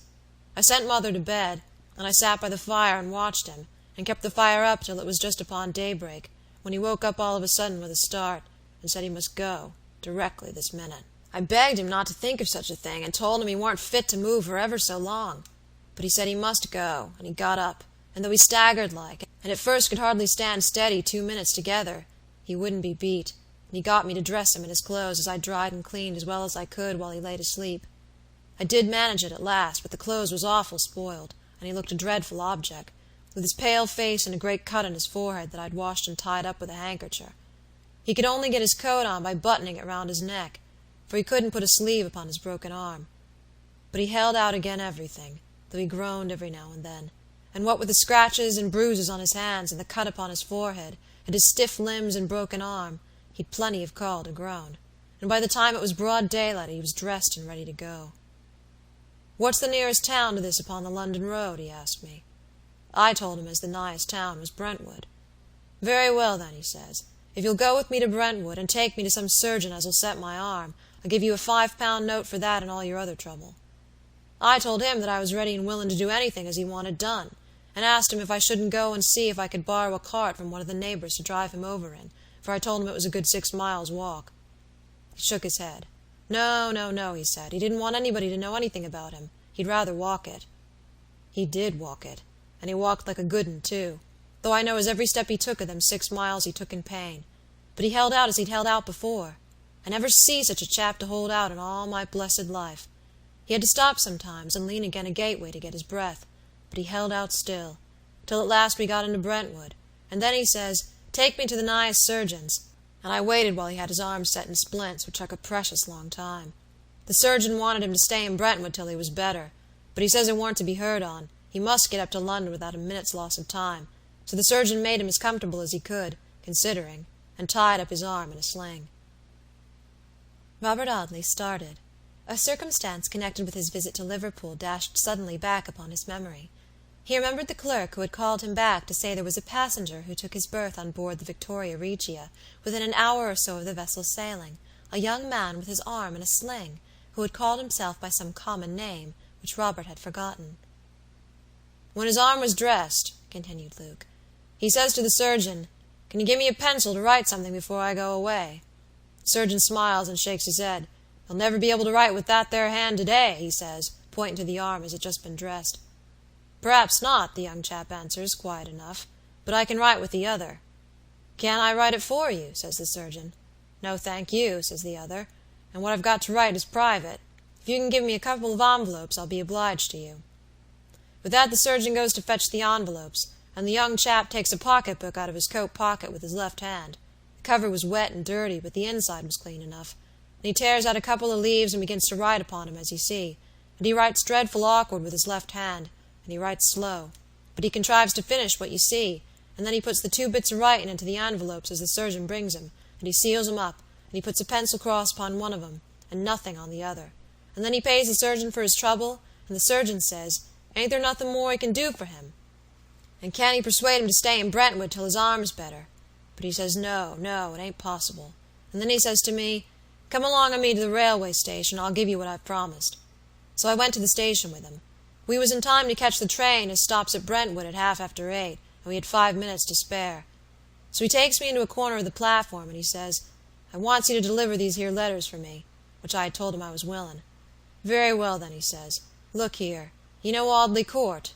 'Yes,' I says, 'I ought to, for my sweetheart lives lady's maid there.' 'Who's lady's maid?' he says. So I tells him, 'My lady's the new lady what was governess at Mr. Dawson's.' 'Very well, then,' he says, 'this here letter with the cross upon the envelope is for Lady Audley, but you're to be sure to give it into her own hands, and remember to take care as nobody sees you give it.' I promises to do this, and he hands me the first letter. And then he says, 'Do you know Mr. Audley as is nevy to Sir Michael?' And I says, 'Yes, I've heerd tell on him, and I've heerd as he was a regular swell, but affable and free-spoken, for I heerd him tell on you, you know,' Luke added parenthetically. 'Now look here,' the young chap says, 'you're to give this other letter to Mr. Robert Audley, who's a-staying at the Sun Inn in the village,' and I tells him it's all right, as I've knowed the Sun ever since I was a baby. So then he gives me the second letter, which got nothing wrote upon the envelope, and he gives me a £5 note according to promise, and then he says, 'Good day, and thank you for all your trouble,' and he gets into a second-class carriage, and the last I sees of him is his face as white as a sheet of writing paper, and a grey patch of sticking plaster criss-crossed upon his forehead." Poor George. Poor George. I went back to Audley, and I went straight to the Sun Inn and asked for you, meaning to deliver both letters faithful, so help me God. But the landlord told me as he'd started off that morning for London, and he didn't know when you'd come back, and he didn't know the name of the place where you lived in London, though he said he thought it was in one of them law courts, such as Westminster Hall or Doctors' Commons or something like that. So what was I to do? I couldn't send a letter by post, not knowing where to direct to, and I couldn't give it into your own hands, and I'd been told particular not to let anybody else know of it, so I'd nothing to do but to wait and see if you come back, and bide my time for giving of it to you. I thought I'd go over to the court in the evening and see Phoebe, and find out from her when there'd be a chance of seeing her lady, for I knowed she could manage it if she liked. So I didn't go to work that day, though I ought to ha' done, and I lounged and idled about until it was nigh upon dusk, and then I goes down to the meadows behind the court, and there I finds Phoebe, sure enough, waiting agin the wooden door in the wall on the lookout for me. I hadn't been talked to her long before I see there was something wrong with her, and I told her as much.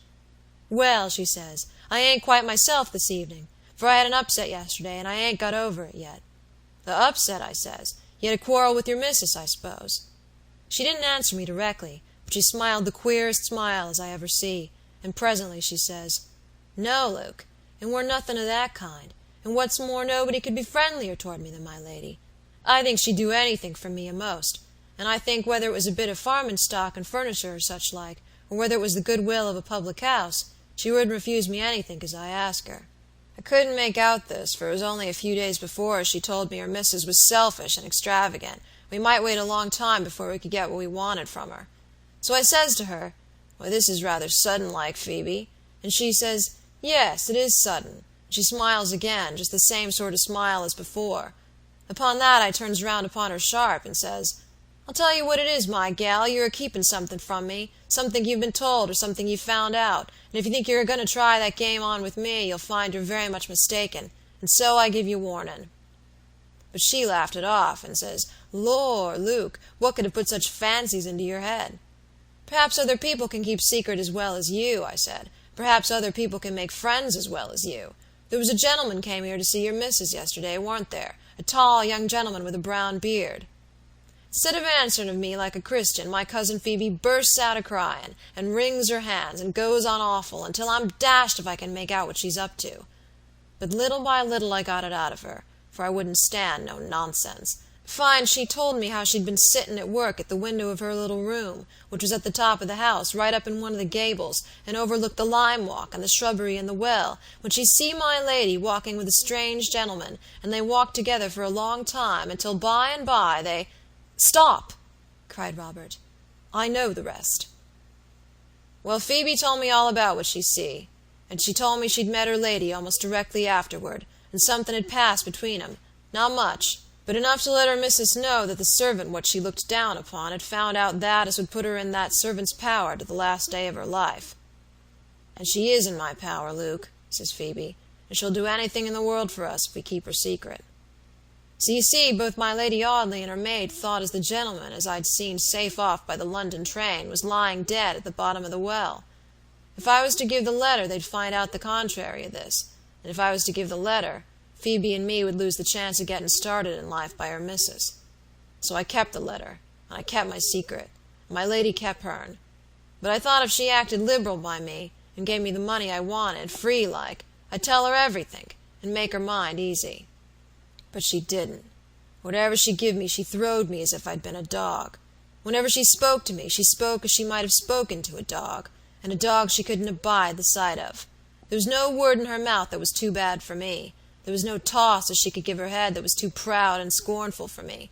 And my blood biled agin her, and I kept my secret, and let her keep hern. I opened the 2 letters, and I read 'em, but I couldn't make much sense out of 'em, and I hid 'em away, and not a creature but me has seen 'em until this night. Luke Marks had finished his story, and lay quietly enough, exhausted by having talked so long. He watched Robert Audley's face, fully expecting some reproof, some grave lecture, for he had a vague consciousness that he had done wrong. But Robert did not lecture him. He had no fancy for an office which he did not think himself fitted to perform. Robert Audley sat until long after daybreak with the sick man, who fell into a heavy slumber a short time after he had finished his story. The old woman had dozed comfortably through her son's confession. Phoebe was asleep upon the press bedstead in the room below, so the young barrister was the only watcher. He could not sleep. He could only think of the story he had heard. He could only thank God for his friend's preservation, and pray that he might be able to go to Clara Talboys and say, "Your brother still lives, and has been found." Phoebe came upstairs at 8 o'clock, ready to take her place at the sick-bed, and Robert Audley went away to get a bed at the Sun Inn. It was nearly dusk when he awoke out of a long, dreamless slumber, and dressed himself before dining in the little sitting-room, in which he and George had sat together a few months before. The landlord waited upon him at dinner, and told him that Luke Marks had died at 5 o'clock that afternoon. "He went off rather sudden-like," the man said, "but very quiet."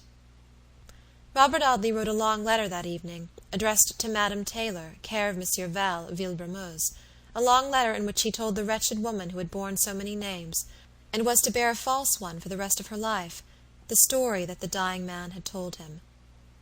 "It may be some comfort to her to hear that her husband did not perish in his youth by her wicked hand," he thought, "if her selfish soul can hold any sentiment of pity or sorrow for others."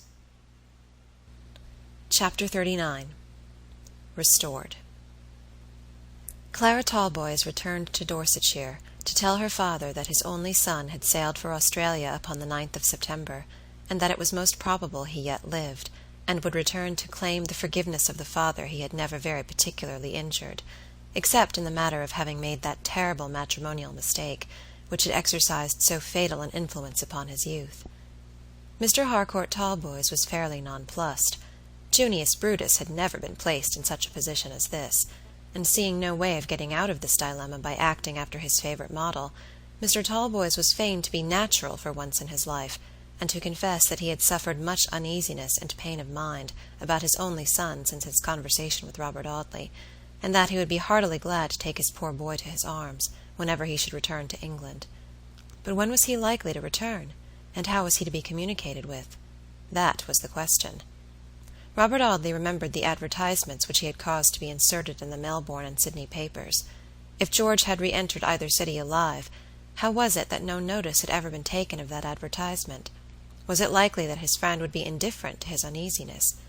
But then again it was just possible that George Talboys had not happened to see this advertisement, and, as he had travelled under a feigned name, neither his fellow passengers nor the captain of the vessel would have been able to identify him with the person advertised for. What was to be done? Must they wait patiently till George grew weary of his exile, and returned to his friends who loved him? Or were there any means to be taken by which his return might be hastened? Robert Audley was at fault. Perhaps in the unspeakable relief of mind which he had experienced upon the discovery of his friend's escape, he was unable to look beyond the one fact of that providential preservation. In this state of mind he went down to Dorsetshire to pay a visit to Mr. Talboys, who had given way to a perfect torrent of generous impulses, and had gone so far as to invite his son's friend to share the prim hospitality of the square, red-brick mansion. Mr. Talboys had only two sentiments upon the subject of George's story. One was a natural relief and happiness in the thought that his son had been saved. The other was an earnest wish that my lady had been his wife, and that he might thus have had the pleasure of making a signal example of her. "It is not for me to blame you, Mr. Audley," he said, "for having smuggled this guilty woman out of the reach of justice, and thus, as I may say, paltered with the laws of your country. I can only remark that, had the lady fallen into my hands, she would have been very differently treated." It was in the middle of April when Robert Audley found himself once more under those black fir trees beneath which his wandering thoughts had so often strayed since his first meeting with Clara Talboys. There were primroses and early violets in the hedges now, and the streams, which, upon his first visit, had been hard and frost-bound as the heart of Harcourt Talboys, had thawed, like that gentleman, and ran merrily under the blackthorn bushes in the capricious April sunshine. Robert had a prim bedroom, and an uncompromising dressing-room allotted him in the square house, and he woke every morning upon a metallic spring mattress, which always gave him the idea of sleeping upon some musical instrument, to see the sun glaring in upon him through the square white blinds, and lighting up the two lacquered urns which adorn the foot of the blue iron bedstead, until they blazed like two tiny brazen lamps of the Roman period. He emulated Mr. Harcourt Talboys in the matter of shower baths and cold water, and emerged prim and blue as that gentleman himself, as the clock in the hall struck 7, to join the master of the house in his ante-breakfast constitutional under the fir trees in the stiff plantation. But there was generally a third person who assisted in the constitutional promenades, and that third person was Clara Talboys, who used to walk by her father's side, more beautiful than the morning, for that was sometimes dull and cloudy, while she was always fresh and bright. In a broad-leaved straw hat and flapping blue ribbons, 1/4 of an inch of which Mr. Audley would have esteemed a prouder decoration than ever adorned a favored creature's buttonhole. At first they were very ceremonious toward each other, and were only familiar and friendly upon the one subject of George's adventures, but little by little a pleasant intimacy arose between them, and before the first 3 weeks of Robert's visit had elapsed, Miss Talboys made him happy, by taking him seriously in hand and lecturing him on the purposeless life he had so long led, and the little use he had made of the talents and opportunities that had been given to him. How pleasant it was to be lectured by the woman he loved! How pleasant it was to humiliate himself and depreciate himself before her! How delightful it was to get such pleasant opportunities of hinting that if his life had been sanctified by an object, he might indeed have striven to be something better than an idle flaneur upon the smooth pathways that have no particular goal; that, blessed by the ties which would have given a solemn purpose to every hour of his existence, he might indeed have fought the battle earnestly and unflinchingly. He generally wound up with a gloomy insinuation to the effect that it was only likely he would drop quietly over the edge of the Temple Garden some afternoon when the river was bright and placid in the low sunlight, and the little children had gone home to their tea. "Do you think I can read French novels and smoke mild Turkish until I am 70, Miss Talboys?" he asked. "Do you think there will not come a day in which my meerschaums will be foul, and the French novels more than usually stupid, and life altogether such a dismal monotony that I shall want to get rid of it somehow or other?" I am sorry to say that while this hypocritical young barrister was holding forth in this despondent way, he had mentally sold up his bachelor possessions, including all Michel Levy's publications, and 6 solid silver-mounted meerschaums, pensioned off Mrs. Maloney, and laid out £2,000 or £3,000 in the purchase of a few acres of verdant shrubbery and sloping lawn, embosomed amid which there should be a fairy cottage ornée, whose rustic casements should glimmer out of bowers of myrtle and clematis to see themselves reflected in the purple bosom of the lake. Of course Clara Talboys was far from discovering the drift of these melancholy lamentations. She recommended Mr. Audley to read hard and think seriously of his profession, and to begin life in real earnest. It was a hard, dry sort of existence, perhaps, which she recommended, a life of serious work and application, in which he should strive to be useful to his fellow creatures, and win a reputation for himself. "I'd do all that," he thought, "and do it earnestly, if I could be sure of a reward for my labor. If she would accept my reputation when it was won, and support me in the struggle by her beloved companionship. But what if she sends me away to fight the battle, and marries some hulking country squire while my back is turned?" Being naturally of a vacillating and dilatory disposition, there is no saying how long Mr. Audley might have kept his secret, fearful to speak and break the charm of that uncertainty, which, though not always hopeful, was very seldom quite despairing, had he not been hurried by the impulse of an unguarded moment into a full confession of the truth. He had stayed 5 weeks at Grange Heath, and felt that he could not, in common decency, stay any longer, so he had packed his portmanteau one pleasant May morning, and had announced his departure. Mr. Talboys was not the sort of man to utter any passionate lamentations at the prospect of losing his guest, but he expressed himself with a cool cordiality which served with him as the strongest demonstration of friendship. "We have got on very well together, Mr. Audley," he said, "and you have been pleased to appear sufficiently happy in the quiet routine of our orderly household. Nay, more, you have conformed to our little domestic regulations in a manner which I cannot refrain from saying I take as an especial compliment to myself." Robert bowed. How thankful he was to the good fortune which had never suffered him to oversleep the signal of the clanging bell, or led him away beyond the ken of clocks at Mr. Talboys' luncheon hour. "I trust, as we have got on so remarkably well together," Mr. Talboys resumed, "you will do me the honour of repeating your visit to Dorsetshire whenever you feel inclined. You will find plenty of sport among my farms, and you will meet with every politeness and attention from my tenants, if you like to bring your gun with you." Robert responded most heartily to these friendly overtures. He declared that there was no earthly occupation that was more agreeable to him than partridge shooting, and that he should only be too delighted to avail himself of the privilege so kindly offered to him. He could not help glancing toward Clara as he said this. The perfect lids drooped a little over the brown eyes, and the faintest shadow of a blush illuminated the beautiful face. But this was the young barrister's last day in Elysium, and there must be a dreary interval of days and nights, and weeks and months before the 1st of September would give him an excuse for returning to Dorsetshire, a dreary interval which fresh-coloured young squires, or fat widowers of 8 and 40, might use to his disadvantage. It was no wonder, therefore, that he contemplated this dismal prospect with moody despair, and was bad company for Miss Talboys that morning. But in the evening after dinner, when the sun was low in the west, and Harcourt Talboys closeted in his library upon some judicial business with his lawyer and a tenant farmer, Mr. Audley grew a little more agreeable. He stood by Clara's side in one of the long windows of the drawing-room, watching the shadows deepening in the sky, and the rosy light growing every moment rosier as the sun died out. He could not help enjoying that quiet tete-a-tete, though the shadow of the next morning's express which was to carry him away to London loomed darkly across the pathway of his joy. He could not help being happy in her presence, forgetful of the past, reckless of the future.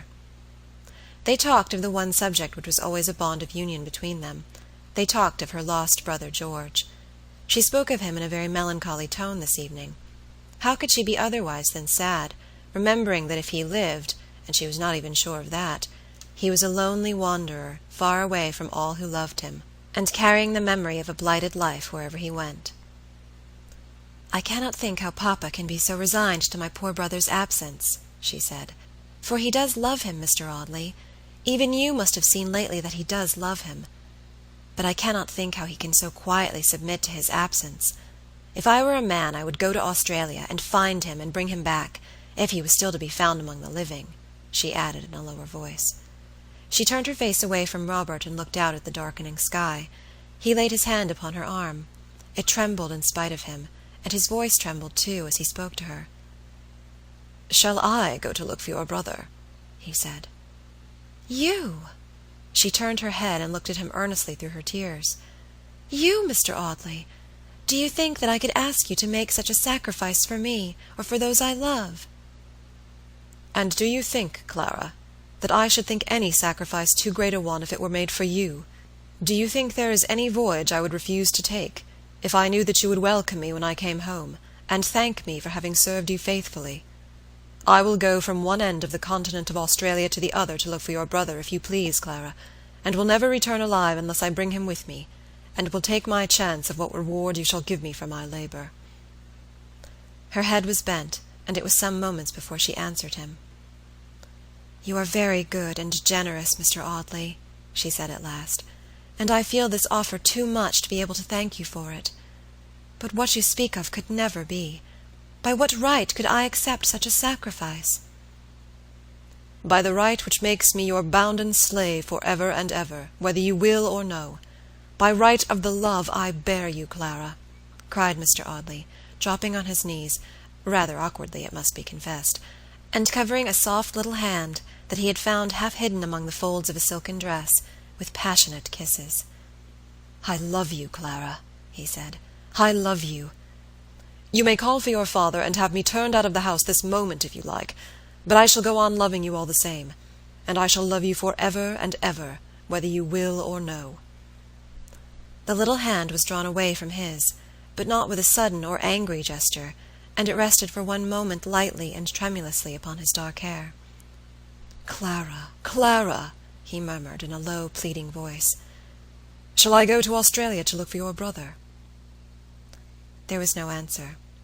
I don't know how it is, but there is scarcely anything more delicious than silence in such cases. Every moment of hesitation is a tacit avowal, every pause is a tender confession. "Shall we both go, dearest? Shall we go as man and wife? Shall we go together, my dear love, and bring our brother back between us?" Mr. Harcourt Talboys, coming into the lamplit room a quarter of an hour afterward, found Robert Audley alone, and had to listen to a revelation which very much surprised him. Like all self-sufficient people, he was tolerably blind to everything that happened under his nose, and he had fully believed that his own society and the Spartan regularity of his household had been the attractions which had made Dorsetshire delightful to his guest. He was rather disappointed, therefore, but he bore his disappointment pretty well, and expressed a placid and rather stoical satisfaction at the turn which affairs had taken. So Robert Audley went back to London, to surrender his chambers in Figtree Court, and to make all due inquiries about such ships as sailed from Liverpool for Sydney in the month of June. He had lingered until after luncheon at Grange Heath, and it was in the dusky twilight that he entered the shady Temple courts and found his way to his chambers. He found Mrs. Maloney scrubbing the stairs, as was her wont upon a Saturday evening, and he had to make his way upward amidst an atmosphere of soapy steam that made the balusters greasy under his touch. "There's lots of letters, your honour," the laundress said, as she rose from her knees and flattened herself against the wall to enable Robert to pass her. "And there's some parcels, and there's a gentleman which has called ever so many times that is waiting to-night, for I told him he'd written to me to say your rooms were to be aired." He opened the door of his sitting-room and walked in. The canaries were singing their farewell to the setting sun, and the faint yellow light was flickering upon the geranium leaves.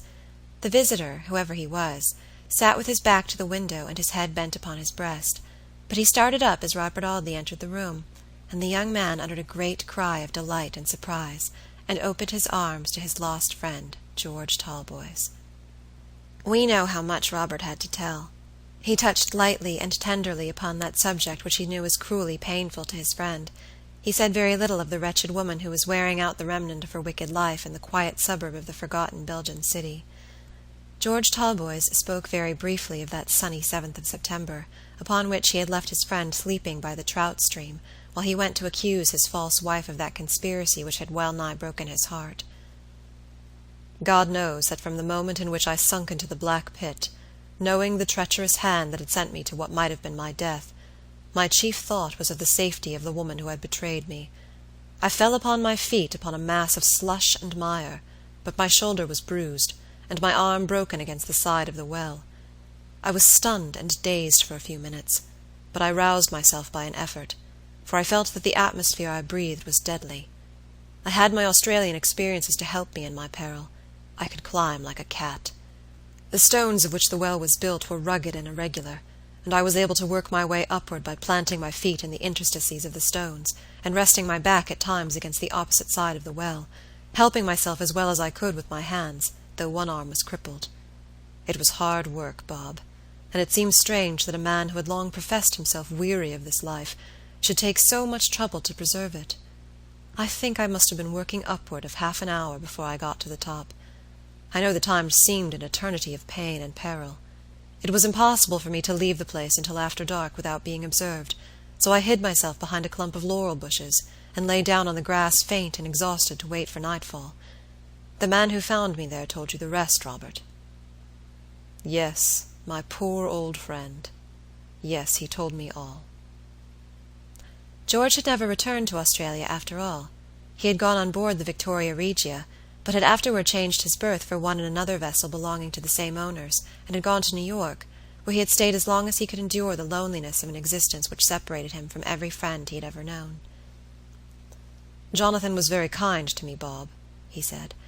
"I had enough money to enable me to get on pretty well in my own quiet way, and I meant to have started for the California goldfields to get more when that was gone. I might have made plenty of friends had I pleased, but I carried the old bullet in my breast, and what sympathy could I have with men who knew nothing of my grief? I yearned for the strong grasp of your hand, Bob, the friendly touch of the hand which had guided me through the darkest passage of my life." Chapter 40. At Peace. 2 years have passed since the May twilight in which Robert found his old friend, and Mr. Audley's dream of a fairy cottage has been realized between Teddington Locks and Hampton Bridge, where, amid a little forest of foliage, there is a fantastical dwelling-place of rustic woodwork, whose latticed windows look out upon the river. Here, among the lilies and the rushes on the sloping bank, a brave boy of 8 years old plays with a toddling baby, who peers wonderingly from his nurse's arms at that other baby in the purple depth of the quiet water. Mr. Audley is a rising man upon the home circuit by this time, and has distinguished himself in the great breach of promise case of Hobbs versus Nobbs, and has convulsed the court by his deliciously comic rendering of the faithless Nobbs's amatory correspondence. The handsome dark-eyed boy is Master George Talboys, who declines Musa at Eton, and fishes for tadpoles in the clear water under the spreading umbrage beyond the ivied walls of the academy. But he comes very often to the fairy cottage to see his father, who lives there with his sister and his sister's husband, and he is very happy with his Uncle Robert, his Aunt Clara, and the pretty baby who has just begun to toddle on the smooth lawn that slopes down to the water's brink, upon which there is a little Swiss boat-house and a landing stage where Robert and George moor their slender wherries. Other people come to the cottage near Teddington, a bright, merry-hearted girl, and a grey-bearded gentleman, who has survived the trouble of his life, and battled it as a Christian should. It is more than a year since a black-edged letter, written upon foreign paper, came to Robert Audley to announce the death of a certain Madame Taylor, who had expired peacefully at Villebremeuse, dying after a long illness, which Monsieur Val describes as a maladie de longueur. Another visitor comes to the cottage in this bright summer of 1861, a frank, generous-hearted young man, who tosses the baby and plays with Georgie, and is especially great in the management of the boats, which are never idle when Sir Harry Towers is at Teddington. There is a pretty rustic smoking-room over the Swiss boat-house, in which the gentlemen sit and smoke in the summer evenings, and whence they are summoned by Clara and Alicia to drink tea, and eat strawberries and cream upon the lawn. Audley Court is shut up, and a grim old housekeeper reigns paramount in the mansion which my lady's ringing laughter once made musical. A curtain hangs before the Pre-Raphaelite portrait, and the blue mould which artists dread gathers upon the Wouvermans and Poussins, the Cuyps and Tintorettis. The house is often shown to inquisitive visitors, though the baronet is not informed of that fact, and people admire my lady's rooms, and ask many questions about the pretty, fair-haired woman who died abroad. Sir Michael has no fancy to return to the familiar dwelling-place in which he once dreamed a brief dream of impossible happiness. He remains in London until Alicia shall be Lady Towers, when he is to remove to a house he has lately bought in Hertfordshire, on the borders of his son-in-law's estate. George Talboys is very happy with his sister and his old friend. He is a young man yet, remember, and it is not quite impossible that he may, by and by, find someone who will console him for the past. That dark story of the past fades little by little every day, and there may come a time in which the shadow my lady's wickedness has cast upon the young man's life will utterly vanish away. The Meerschaum and the French novels have been presented to a young Templar with whom Robert Audley had been friendly in his bachelor days, and Mrs. Maloney has a little pension, paid her quarterly, for her care of the canaries and geraniums. I hope no one will take objection to my story because the end of it leaves the good people all happy and at peace. If my experience of life has not been very long, it has at least been manifold, and I can safely subscribe to that which a mighty king and a great philosopher declared, when he said that neither the experiences of his youth nor of his age had ever shown him the righteous forsaken, nor his seed begging their bread.